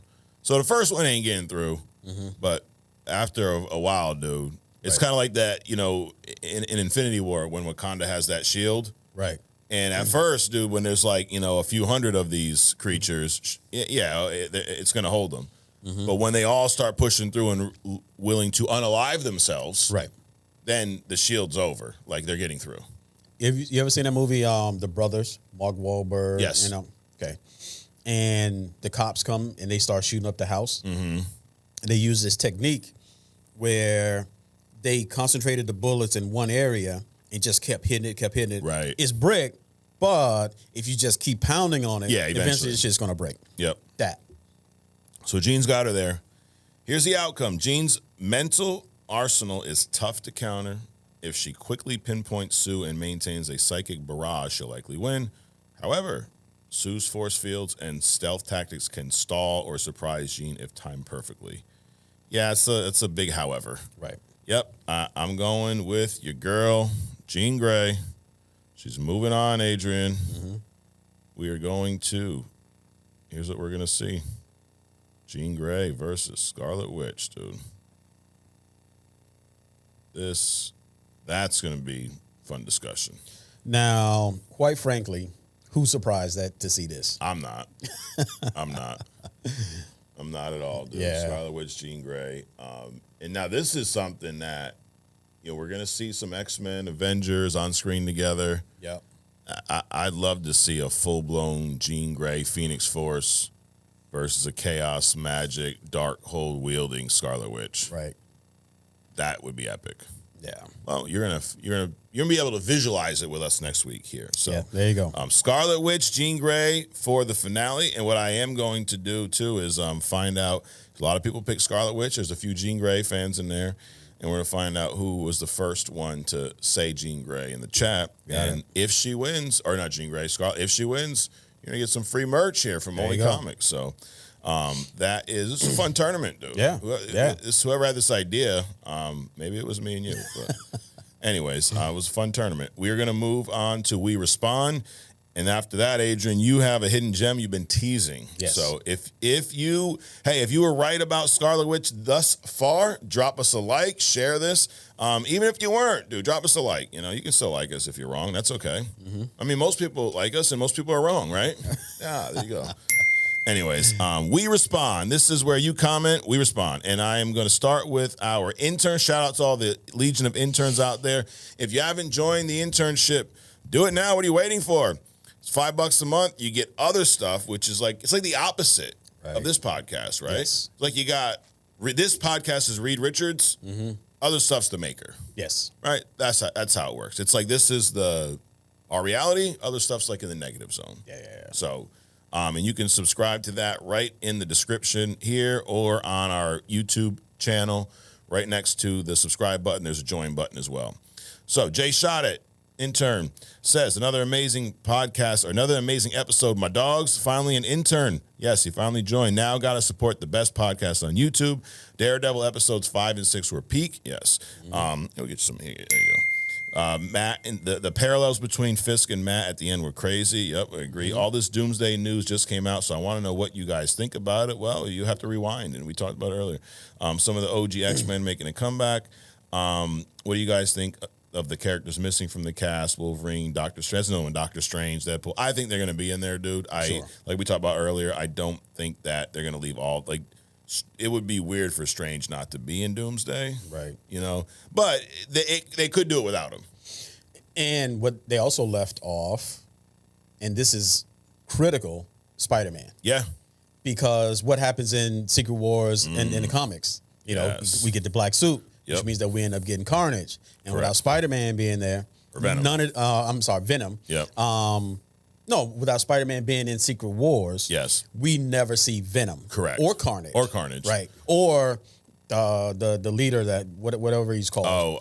No. Yeah. No, yeah, which is supposed to be a big presence in this multiversal story. Right. So so I don't like I agree with you that the chairs aren't showing the people that are going to be in there. It's not like an exclusive list. Obviously they can't list everybody that's going to be there because in the comics, literally every superhero on the planet was there. Correct. Absolutely. DJ Super Soldier, another banger of an episode. Mike and Adrian, did they cook? Fuck yeah, they cooked. Yes, we did cook. Bring back Jonathan Majors, we agree. My boy Magneto out. No, said in the Martha style. Martha! Loving the intern shirt designs. I'll be getting my order in. Yeah, we appreciate all y'all that purchased the intern shirts. What's your guys' opinion on the current cast list for Doomsday? Yep, we talked about that. Is there anyone that's been announced you think has spoiled some of the upcoming projects like Fantastic Four, Thunderbolts? It's a good question. No, because, Sentry is in there. Mm-hmm. But I never thought he would be killed in Thunderbolts, right? Like, he's Sentry. Right. I didn't expect him just to be in that one-off. Mm-hmm. And the Fantastic Four cast being announced, don't expect any of them to meet their demise in Fantastic Four either. So, no, I don't think it spoiled anything. No.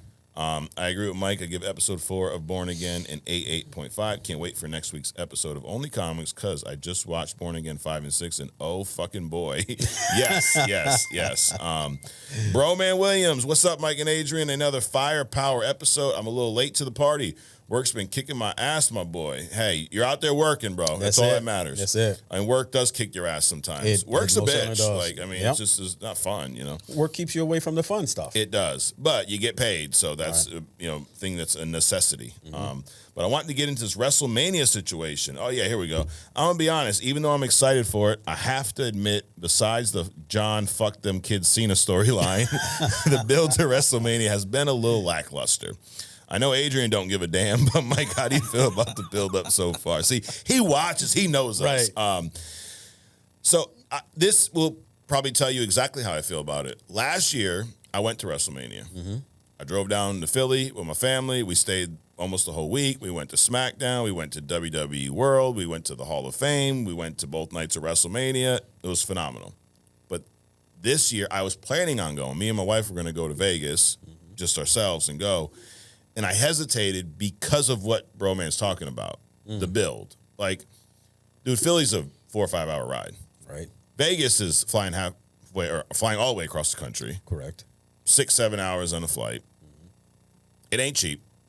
And I'm not going to drop that kind of money for something I'm not, over the moon excited about seeing. Got you. And nothing about this build has done that for me. Now, that being said, I'm excited for it. WrestleMania it will be a great event. But the Cody Rhodes, John Cena storyline, I agree that is probably the highlight.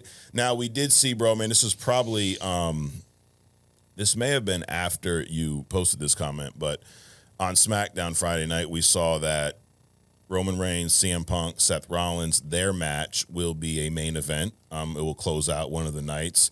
So that's cool. But I'm not 100% sold on Mania, bro, man, because I'm not going. I decided not to. I'm actually going to do a family trip that week versus going to WrestleMania. So that I think that says it all. SummerSlam is going to be in New Jersey, which is 2 hours from here. So right. I probably will be going down there. It's a 2-day event. That's in August or July, something like that. But, yeah, I'm not crazy about the build, bro, man. Not at all. The Gunther, Jey Uso stuff, I don't really care. Not really excited about that. So, we'll see. Do I think it'll be a good show? Yes. Do I think it will be as good as last year? No. Bro man also says, and bro, that Star Wars font intern shirt is fire, he says. Yes, it is. Grabbing one as soon as I get my daughter her birthday gift because boy ain't balling like that. Yo, take care of your daughter first, that's bro. Right. Absolutely. That's right. That's a good dad right there. Got them priorities right. You got to, bro. Also, episode 6 of Daredevil, my favorite so far. Fisk is fucking back, my boy. Yeah. Yes, absolutely. Shout out, bro, man. Maple Grove says, intern shirts are dope. I was worried about the shipping costs to get it here in Ireland. Boy from Ireland, Maple Grove. But it was actually a really good price. Excited for it to arrive. Now, I have a question for you, Maple Grove. You're from Ireland. This part in Daredevil, remember when he answered the phone or he was on the walkie talking to the other Irishman? Right. And now, I don't even know if you knew this. You ever heard Charlie Cox speak in real life? No. He's British. Okay. So which you would never know by the way he plays Matt Murdock. Which I find amazing that the Brits can dumb down their, I don't know if dumb down is the right word, but yeah. They speak without the accent so well, but an American speaking with a British accent is horrible. Horrible, dude. Yeah, absolutely. in this episode, Charlie Cox does an Irish accent in his Matt Murdock accent, right? Like he's on, so it's accent within an accent. Right. He's on the walkie with the Irish guy, and he's not just doing it in his normal British accent. He's doing an Irish accent in his Matt Murdock accent, which I thought was pretty cool. But I'm not from Ireland, dude, so I don't know. Like, I hear it, I go, it was good. Right.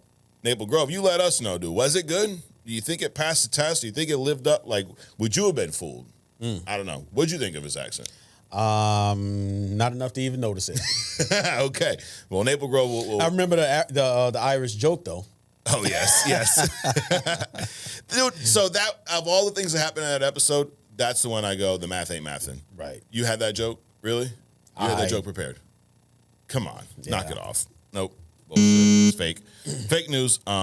Maple Grove also says, to answer your question about St. Patrick's Day, it's weird. Everyone celebrates it more than us. I do enjoy the day off from work, though. Thank you for the mention. I fucking knew it, dude. Right. It's just like us Americans, dude. It just take some shit that's not ours and act like it is, and everyone pretends they're Irish for a day, and they drink green beer, and they put green shit in the fucking rivers and lakes, and like, what is wrong with us? Time for a party, dude. Yeah, that's all it is. Yeah, you know, any opportunity to party. Right. Or why can't you just have a party? You don't got to make some shit up or steal somebody else's stuff. Just have a party. Exactly. The Captain Canada, international, dude. Another intern. Let's fucking go another week, another banger. Yes, we put that on a shirt. Another week, another banger. I like that. Love the intern shirts. I bought mine right away. Appreciate that. Black Empire, Legion of Intern shirt today. They look dope. I agree with you guys. Bring Majors back and let him cook. Yes, yes. Let this man cook. Speaking of Fast and Furious and Marvel, have y'all seen the video on YouTube someone made from their final battle in Endgame where Dom comes in from the sky with his charger to destroy Thanos? I have not, dude. Yo, drop that shit in the comments because I would love to check that out. Punisher was made for John. He fucking comes down with his charger from the sky. And Thanos, as he snaps, he goes, family. Punisher was made for John Bernthal. Yes, I agree with that. Things are just getting better and better on the show. Avengers Doomsday, currently in production. So much coming from Marvel. We are eating for the next 2 years. I agree, dude. That's right. And he predicted it. Wanda versus Jean Grey for the finals. Yes, Captain Canada. Appreciate you guys as always. Mark Wing Duck 83, another intern. Hey, Mike and Adrian, I'm from Wales, so he's always over there with your boy Charlie Cox, dude. Been listening. Hey, maybe you can tell us why you guys have such good American accents. How the fuck do you have a good, or is it just the actors? I don't know. I've been listening. Since I found you on TikTok last year. I started a new job, another working class individual. Yes, at the beginning of March. Congrats on the new job, bro. And this podcast and other things help the days go by so quick. Quick question. What is your favorite comic book movie ever? Not just limited to MCU. Mine is probably Spider-Man 2. Favorite comic book movie ever? I would probably say Across the Spider-Verse. Right now, I think that's the best comic book movie. Your all-time favorite? Dude, I don't know, dude. I mean, it's just so much. There are so many. Because as soon as I say one thing, you know, I'll think of 10 others, and then next week it'll be, I forgot about those. That's what I'm saying. 20. As of right now, as of this moment, it's Across the Spider-Verse. I'll go with that. Yeah? Only because there's a recent memory. Yes, okay. John Bonvon 15 says The Fast and Furious is better than The Matrix for multiple reasons, but for one reason trumps them all. Family. I agree with that. Yes. He also, all right, dude, I got to put in a request because my man John Bonvon has requested this hidden gem 15 weeks in a row, okay? Okay. Kevin Trench, a.k.a. Nightwatch. He literally, and now I'm shouting you out, but also messing with you a little bit. Every fucking week he drops the same comment, okay? So just to get him to stop commenting this, Adrian, can you please? I never asked you about hidden gems. That is your piece. You do whoever you want. I am begging you so my man can stop asking me. But we love you, John Bonvon. You comment every week, bro. Victor Valdez, holy shit, 2 episodes of Daredevil tonight. Yes, and they both did not disappoint, especially those final moments in episode 6. Can't wait to hear what y'all think. We told you. But yeah, it was amazing. Josh Strickland, man, that scene with Punisher was incredible. I thought Charlie Cox was a good actor and perfect for Matt Murdock, but that scene put him up there with the best in the MCU for me. Would you? I mean, he is shaping up to be one of the best characters in the MCU, Right. and he hasn't even been in a real movie outside of a few cameos. Right. I really hope this turns into seeing him in these bigger movies. Like, I would have loved to see Charlie Cox's name on one of those chairs for Doomsday. Right. You know. Do you think that he could be Marvel's Batman? Yeah. Like at that level, like the movies, the comics, and all that kind of stuff. I think so. Yeah. I think it was going to take some work, right? Because he's got everything that Batman has except for the popularity.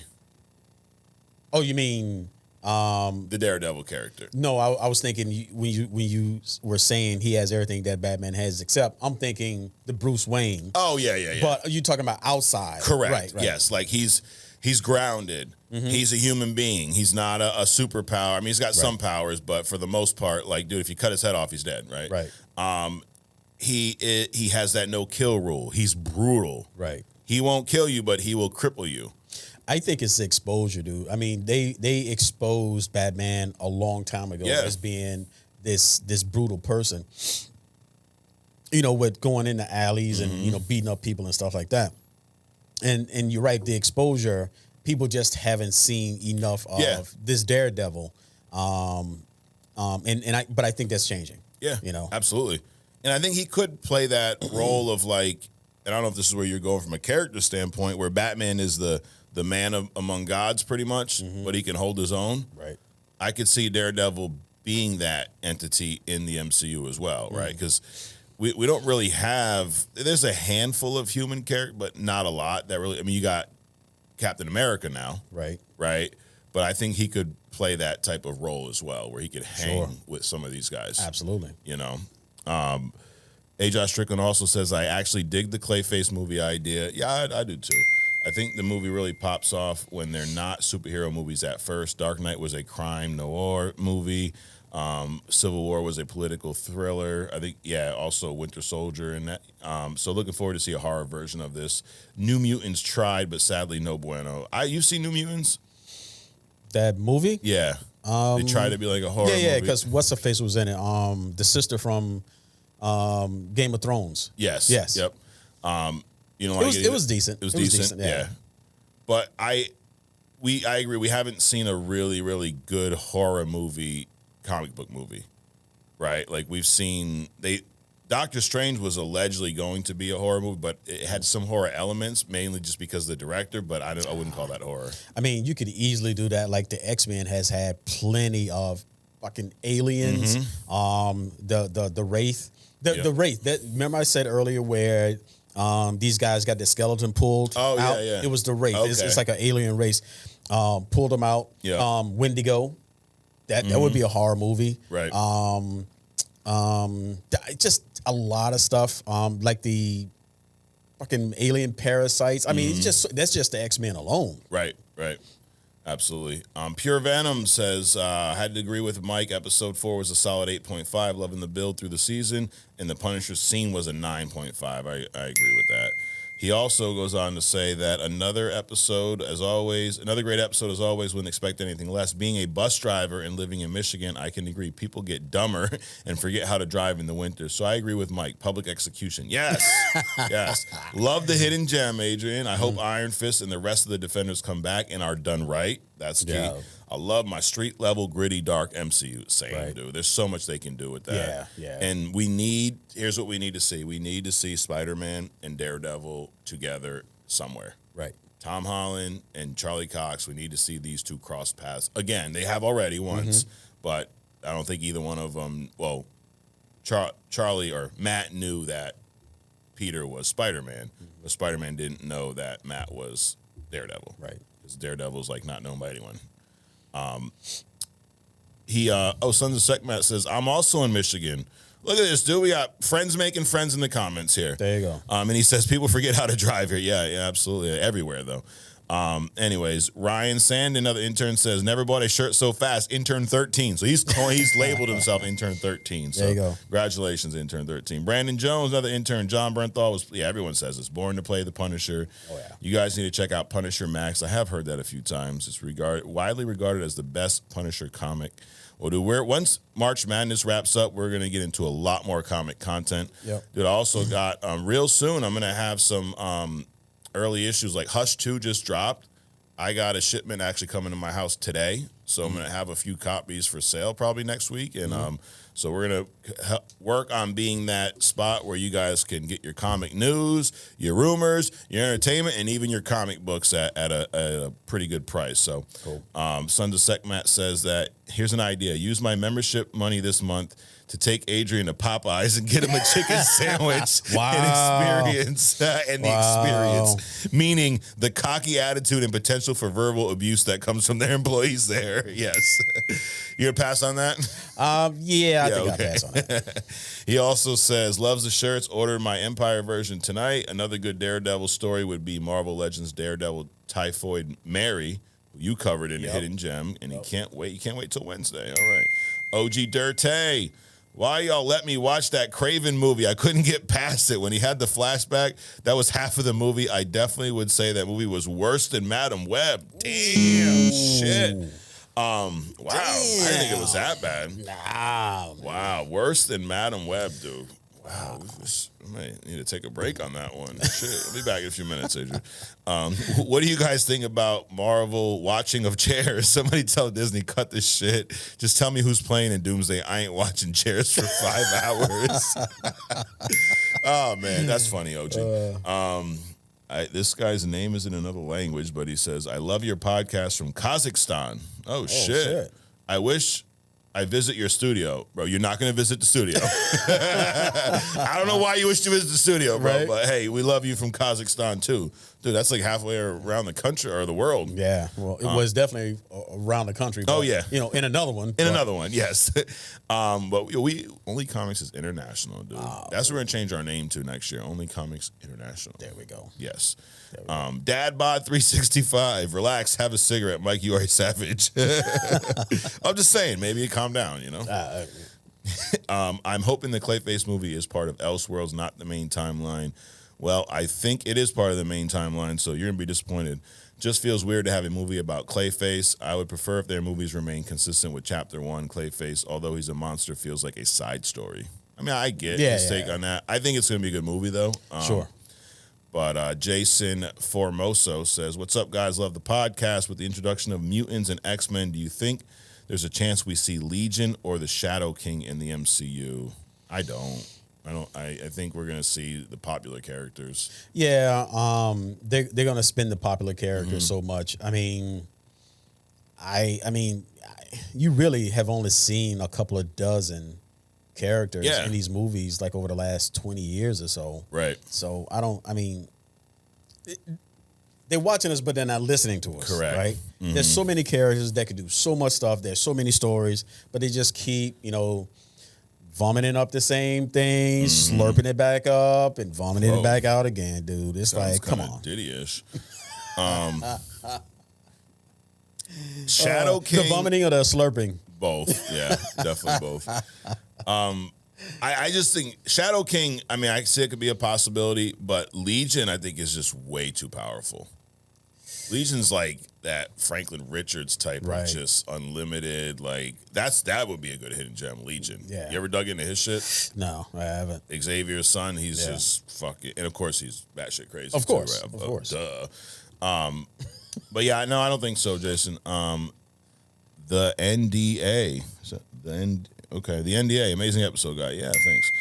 Collector's Arcade, you both enjoy animation. I think you'd mess with the Avengers Earth's Mightiest Heroes cartoon.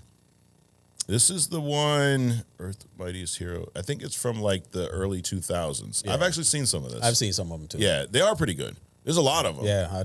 But they do, they adapt a lot of Avengers stories, a lot of characters in there. Thanos is in there. I don't know if they go full gauntlet story, but yeah, I've seen bits and pieces. And you're right, I actually did enjoy it. I just think there's so many of them and so much shit to watch. I never really did a deep dive. But he says, I've often wondered why these studios mostly kill it with animated shows or movies, but when it comes to making live-action counterpart, they trick it off. Well, they forgot how they just adapted the same damn story 4 years. I see what he's saying. There are definitely times where they take a comic story, they do a better job of it in animation than they do in live action. Now, part of it, I think, you have a lot more ability to bring things to life in animation than you do in live action because it's simply, if you can draw it, you can put it in there. Right. It's like comic book, right? Like, you fucking incursions, all this shit, no problem. Bringing those things on screen, it takes a lot more. Yeah, but look at the stuff we've seen them bring on the screen. True. So I don't think that's it. I think it's, with animation, there's very little ego involved, or there's less ego involved. Okay. Because I don't think they see animation as like, obviously it's not real, but it's not real in their eyes. So it doesn't matter what they do. Yeah. Right. But with these in theater movies, everybody's got to, pee on a tree. Everybody's got to put their brand on it. Everybody's got to, I'm going to make my version of Spider-Man that this web actually comes out of his fucking arms. I mean, yeah, don't do that. Everybody, these directors, unlike the Russo brothers, they just want to put their stamp in the universe. So they screw it up by doing that. Now, the animated stuff is just a bunch of cats in a room drawing some shit. Right. So they don't really see it like that. So they don't go, whole hog into putting their own brand on it because it really doesn't matter to them. I think that's why they're doing it. Got it. Yeah, and here, my answer is then just make more animated shit. Absolutely. Make more animated movies that hit the theaters. Make more Into the Spider-Verse type of films versus these little, straight to DVD as you call them, right? Like, shit. Dude, I would love to see a Japanese animation style Real Engine 6 comic book movie. Yeah. That would be awesome, dude. It'll take the place of the Matrix. Right. Damn, that would finally knock the Matrix down. Okay. Yep. Moving on to Spotify comments. OG Dirte is on here too. He says that watch the episode. Actually, let's get to this stuff here. This could be tripping me. I don't know. But why did Disney make their Marvel characters not want to be themselves? Hulk, Daredevil, Wolverine, Black Panther, etc. The way they write their stories makes the characters not want to be heroes. Okay. What do you think about how Disney is handling Marvel characters? So he's got kind of a point. Like, Bruce Banner doesn't want to be Hulk, right? Then he wants to be Smart Hulk. Wolverine doesn't want to be the hero. We see some of that with Daredevil. Doesn't want to go back to be the hero type shit. I don't have a problem with that because the stories, I think they're telling good stories with those. Like, everyone you named outside of Hulk, they've told good stories. Right. Black Panther, they just screwed that up by not recasting. Like, I get why they didn't. So as much as I'm like, recast, it's Marvel. It's like, it's stupid. But I don't think they've done a horrible job handling the characters. How do you feel the way Disney's handled these characters? I mean, I never really thought about it, but I'm thinking that's their attempt to show that these characters are human. Yes. Because we all change our minds about shit. I mean, we change our minds like every 30 seconds. Yeah, right? absolutely. We change our minds about, or we change our desires, or we shift careers. So we go through a process where, well, I don't want to do that anymore. Right. Like, you're in construction. I've built shit. I mean, how many times have the bathroom sat for a year and a half, right? Undone because you just didn't feel like doing it at that moment. But then you get back to it. Correct. So I think we're seeing some of that human aspect of. Yeah, it's almost, maybe it's more realistic than them being in the comics and wanting to be the hero for 105 years. Exactly. That was my thing about all the backlash with Daredevil Born Again, and Kingpin's he's no longer who he was before. Well, dude, it's fucking 6 years later. Right. Who were you 6 years ago? Hopefully not the same person but or maybe you were. Maybe you were. That's true. That's true. Cam says, I got to agree with Mike on the history of DC being a good idea. Yeah, there you go, Cam. Coming from a younger audience perspective, having to catch up on all those comics and backstory is a bit of a task. Yes. I also think it is to bring new readers into comics without having them read decades. So I do. 100%. I like the reboots and things of that nature for that reason. Sure. Hung Solo says, look, Mike and Adrian, don't ever feel bad for spoiling stuff. If you got TikTok, they're going to do it anyways. Yeah, that is true.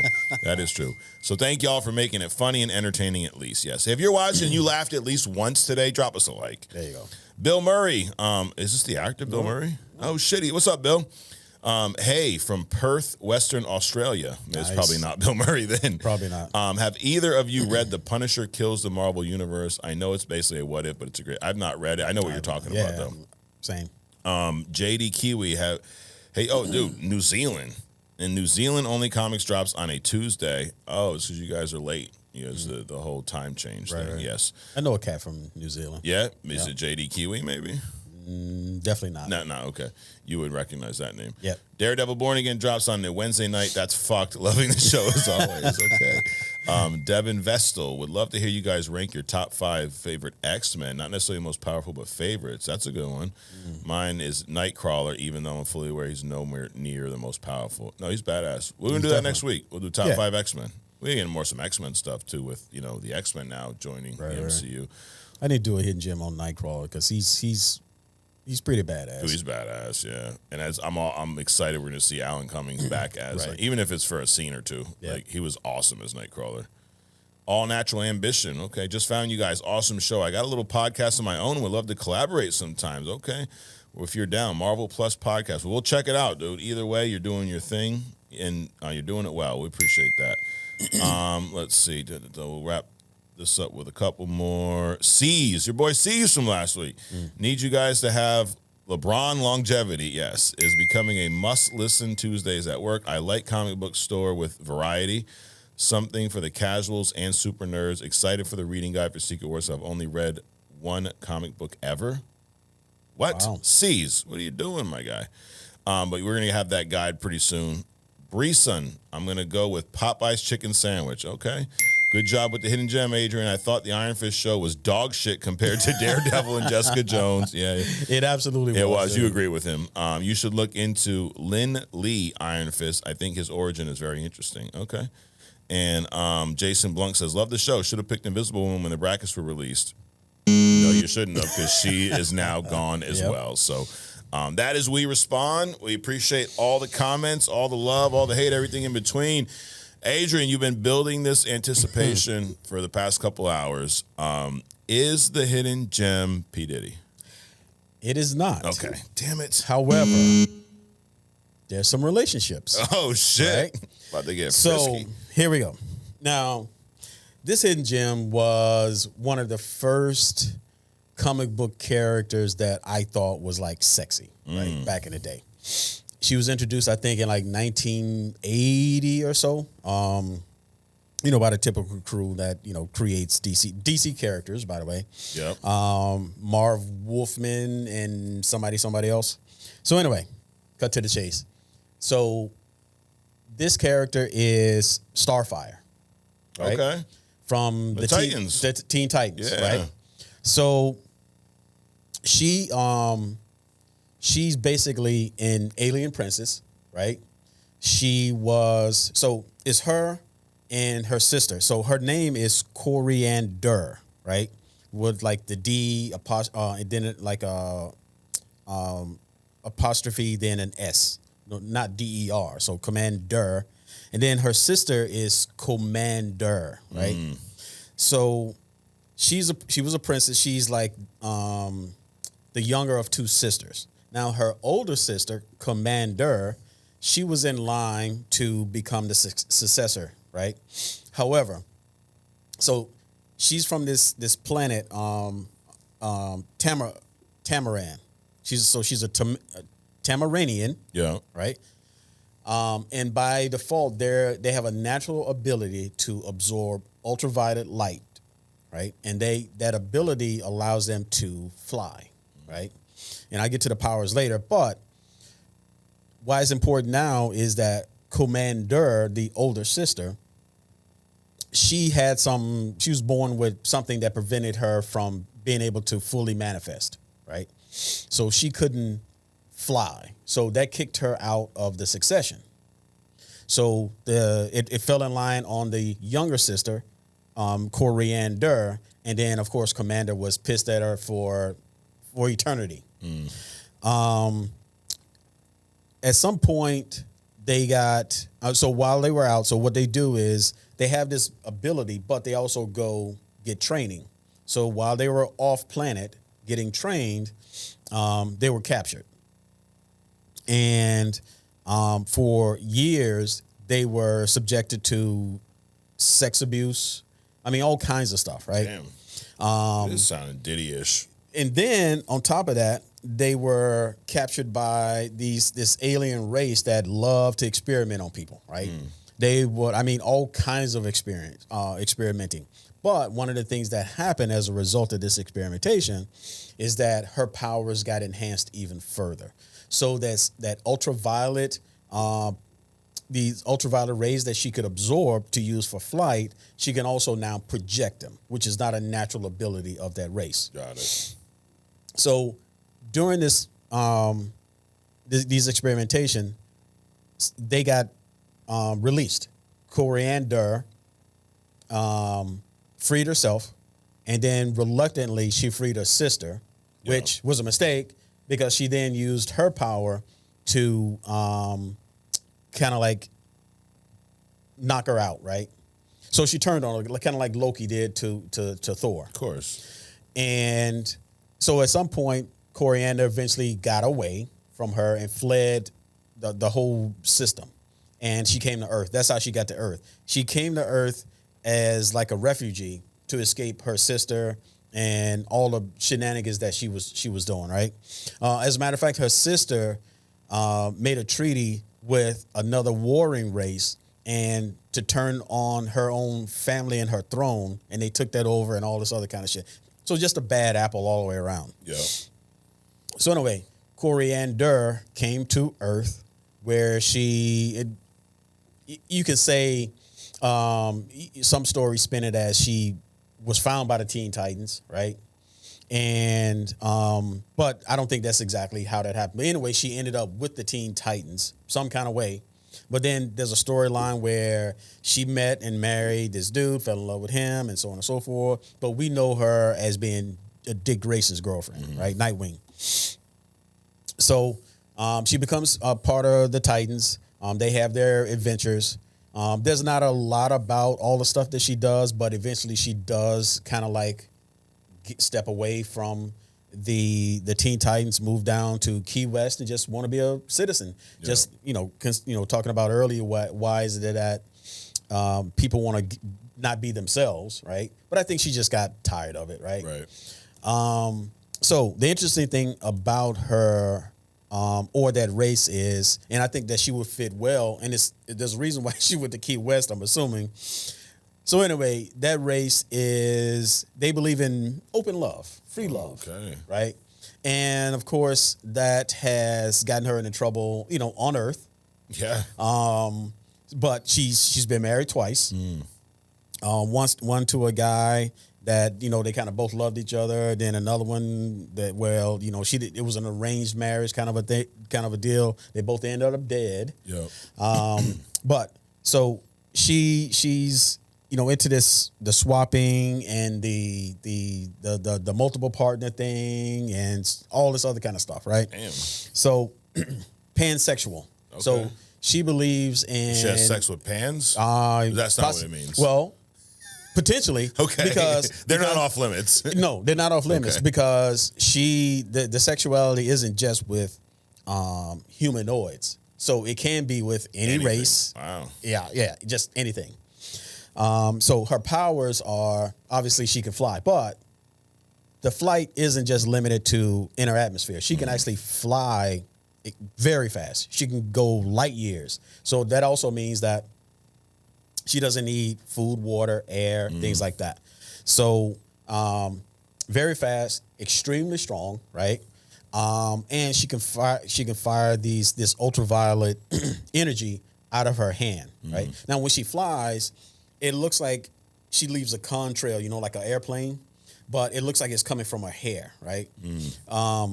So she flies, she can be in outer space, very strong. She can release these bursts, but she can also do like a massive, keeping in context with this, do like a massive orgasm, right? Yes. And just release all of this shit at once. Of course, when you do something like that, it's like the Human Torch. He can go supernova, but then he's useless after that. So it's got to recharge. Right. So she can do one of those things. So I've always thought of her as a very interesting character. Like I said, I thought, being a teenager, you see this comic book character, very sexy. Back then, she had a perm, right? Now she's, her hair is a little bit, more up to date. Right. But she's one of these characters that could be, she absorbs languages by touch, right? And of course, she likes, because of her sexuality, when it comes to men, she likes kissing them because it's more fun to her. Got it. So a very interesting character. And she's kind of out there more than other people. Yeah. Like, the Titans in the movie, of course, they race swapped her in the show. Yeah. But, whatever. Now, she originally in the comics was like a yellowish, like she wasn't a human skin tone, right? Correct. Everyone from that planet was that color? Yes. Okay. Because in Titans, they made everyone from that planet black. Right. So they, would you consider that race swapping? It's a good question. Yeah. You didn't like it? It's not that I didn't like it. Well, no, I didn't like it. Again, because they had Changeling, Beast Boy. Right. They had him all greened up. Yeah. So they could have, put some paint on a white chick. Got it. So it was it's too much. Got it. I think. But your point, I do take your point that she's not exactly a white girl, right. because they have a tint to their skin. Correct. Right. Which is why I like I'm not a big fan of race swapping. Like sometimes it's inoffensive. It doesn't really matter depending on the character. But don't make, T'Challa freaking, Irish or something like that. Right. But I like the fact that even though they kind of race swapped her, they made everybody from that planet that race versus let's just make Starfire black because so I kind of like that versus just making a one-off, Well, they had to because they learned from the Fantastic Four, which was ridiculous, right? But like in Batman, when they made the Black Gordon, of course, everybody the daughter has to be black, right. Things like that. It does make sense to do that if you're going to do that. But my thing is, don't do it at all. Dude, I think the Human Torch one might be one of the worst race swaps. Oh, absolutely, dude. It's got to be. We'll find out on Agree to Disagree. There you go, sneak peek. Anyways. So anyway, Starfire, I think she could, not really. I think her moving to Key West and just kind of chilling out is probably not necessarily a good thing, but she's a worthy opponent. I think that she could, if there's any Titans or even DC things, she can be a part of it. I think she was going to be a part of some version of the Justice League. Donna Troy invited her. When it comes to her strength, she's as strong as, not as strong as, but she can hold her own against Donna Troy, who, if you don't know, is like a younger version of Wonder Woman. I thought you were going to say against Donald Trump. It's she's that powerful? Wow. Well, when his hair's at full staff, I don't think anybody can defeat him. So and she's been able to hold her own for at least a short time against Wonder Woman, who's just an awesome. Basically, Wonder Woman is Superman, but a female, and also has better combat experience, and defeated Ares. She's all these things, but anyway. So Starfire was able to hold her own a little bit with her. So very capable. I think that, she can come back and play in different things, anything that's DC, but I'm not sure what they're going to do with the Titans. But it doesn't make sense for her to be outside of the Titans. Yeah. Now, even having the race swapping in that show Titans, forget about that. How did you feel about that actress, her portrayal of this character? I think she did well, considering, but again, a lot of people don't know about Starfire, so there's probably no real expectation. So that I think that's kind of an easy one. And the point that you made about she's not exactly white, right? They are of a different color, and they could get away with, this actress playing her, which I think she did a decent job of considering what's going on with the Titans. Yeah, got it. We'll do another great hidden gem. I I did like her character in Titans. I mean, I'm a big fan of that show. I think that's a very underrated show. Oh, absolutely. It's unfortunate that it ended. It's like, why can't we have more shit like that? It's an adult themed show because comics are not for kids. Right. I shouldn't say that. There are comics for kids. Correct. But at least the bulk of the comics that I've read are geared towards either a teenager, yes, young adult, or full-grown adults like ourselves. Correct. You know, like, and that show is a perfect example of that. Yep. I mean, she was banging Dick Grayson in there. Like, we had Hawk and Dove in there. That was very adult. They were dynamic. Yep. I mean, shit, he's using drugs and steroids and all kinds of shit. A lot of violence, all kind of stuff. too. And the cat that played Grayson, awesome He was in that great, role. dude. Awesome Yeah. in that role. Yep. Even the young kid who played Jason, what's his name? The Red Hood. Jason Todd, Yeah. right? Is that right? Yes. Jason Todd, yeah. Yeah. Even the one who played him, dude, he was great. Yeah. I loved to hate that character. And he did a great job of that. Like, Right. dude, he was annoying ass little piece of shit. Right. But he was awesome. I even like the older guy who I guess he's from Game of Thrones. I guess the Irish guy. Yeah, who that played Bruce Wayne. Yeah, Yeah. Like I like his because Bruce Wayne's an ass. Right. Like Bruce Wayne's a front. We talk about this all the time. Batman's the guy. So him as Bruce Wayne, he's like, dude, he's not the best guy in the world. And I think sometimes in these animated shows, because they're geared towards kids, they make him like this awesome person. Right. And Bruce is like, dude, I don't want to say uses, but in a way, he kind of recruits these guys to be his Robins and whatever. Sure. And he's a dick to them. Yeah. Usually. Yes, sir. I mean, remember the old meme of Batman slapping Robin? Like, that's funny, but that's who Batman was. Like, Robin, shut the fuck up. Fuck's your problem. Abusive, you know, maybe he be on that Diddy shit a little bit. I don't know. Anyways, but another great hidden gem, Adrian. We are going to wrap this thing up. They're giving us the go home. Agree to disagree. Are you ready? Let's do it. This is where I got 10 this week. Rapid fire 10 of my opinions at Adrian, and then I pay him to agree with me is how this works. No. A lot of times you do agree, though. Sure. You know? And sometimes you don't. But the real fun is when all the people out there bitch, moan, and complain about our opinions because it seems to upset them for some reason. And I have ran out of fucks to give. So that's where we're at. Are you ready? I am ready. Let's fucking go. Let's do it. Number one. Daredevil Born Again will be better than the original series. Agree. And that's a prediction. Batman would beat Daredevil. Agree. Fantastic Four first steps will be better than Superman. Agree. The X-Men have not been done properly on screen yet. Agree. And that will change with the MCU. We shall see. We shall see. So you don't agree yet? I am hopeful. Hopeful, okay. Because it's such a dynamic team. They have so much to offer, dude. And somebody just needs to get it right. Correct. Here's one thing I think they have to offer. The X-Men would destroy the Avengers. Agree. Giancarlo Esposito should play Mr. Freeze. Disagree. He was wasted in Captain America, Brave New World. Agree. And we don't mean like drunk wasted. Like, right. He was his presence was wasted Correct. on a sideline character. Yep. Michael B. Jordan's Human Torch was the worst race swap in comic movies so far. Correct.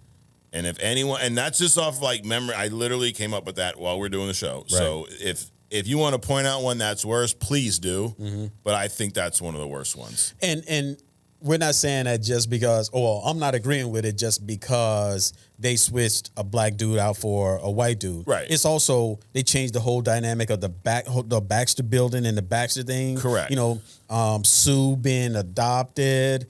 Yes. That whole thing was crazy. So Right. that's why we saying, just in case you want to know. Yes.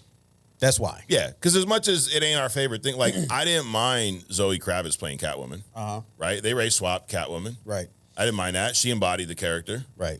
Even Jeffrey Wright as Gordon, it was a little off, but I think he did enough of embodying that character. It wasn't my favorite. Like it was kind of necessary. Sure. But this one was just ridiculous. Because now, to your point, if you were to race swap the whole family, I would have been like, it's still kind of stupid. Right. But we don't need this unnecessary adoption, half whatever sister. What did that do for the plot? Nothing. Nothing. It just got an excuse to have Michael B. Jordan in the movie. Right. You know, and I love Michael B. Jordan as an actor. I think he's phenomenal. I just think he was wasted there. Yep. So it leads me to my last one. Stop race swapping. Just use different characters from the comics. They're there. That's it. They're there. Agree. That's it.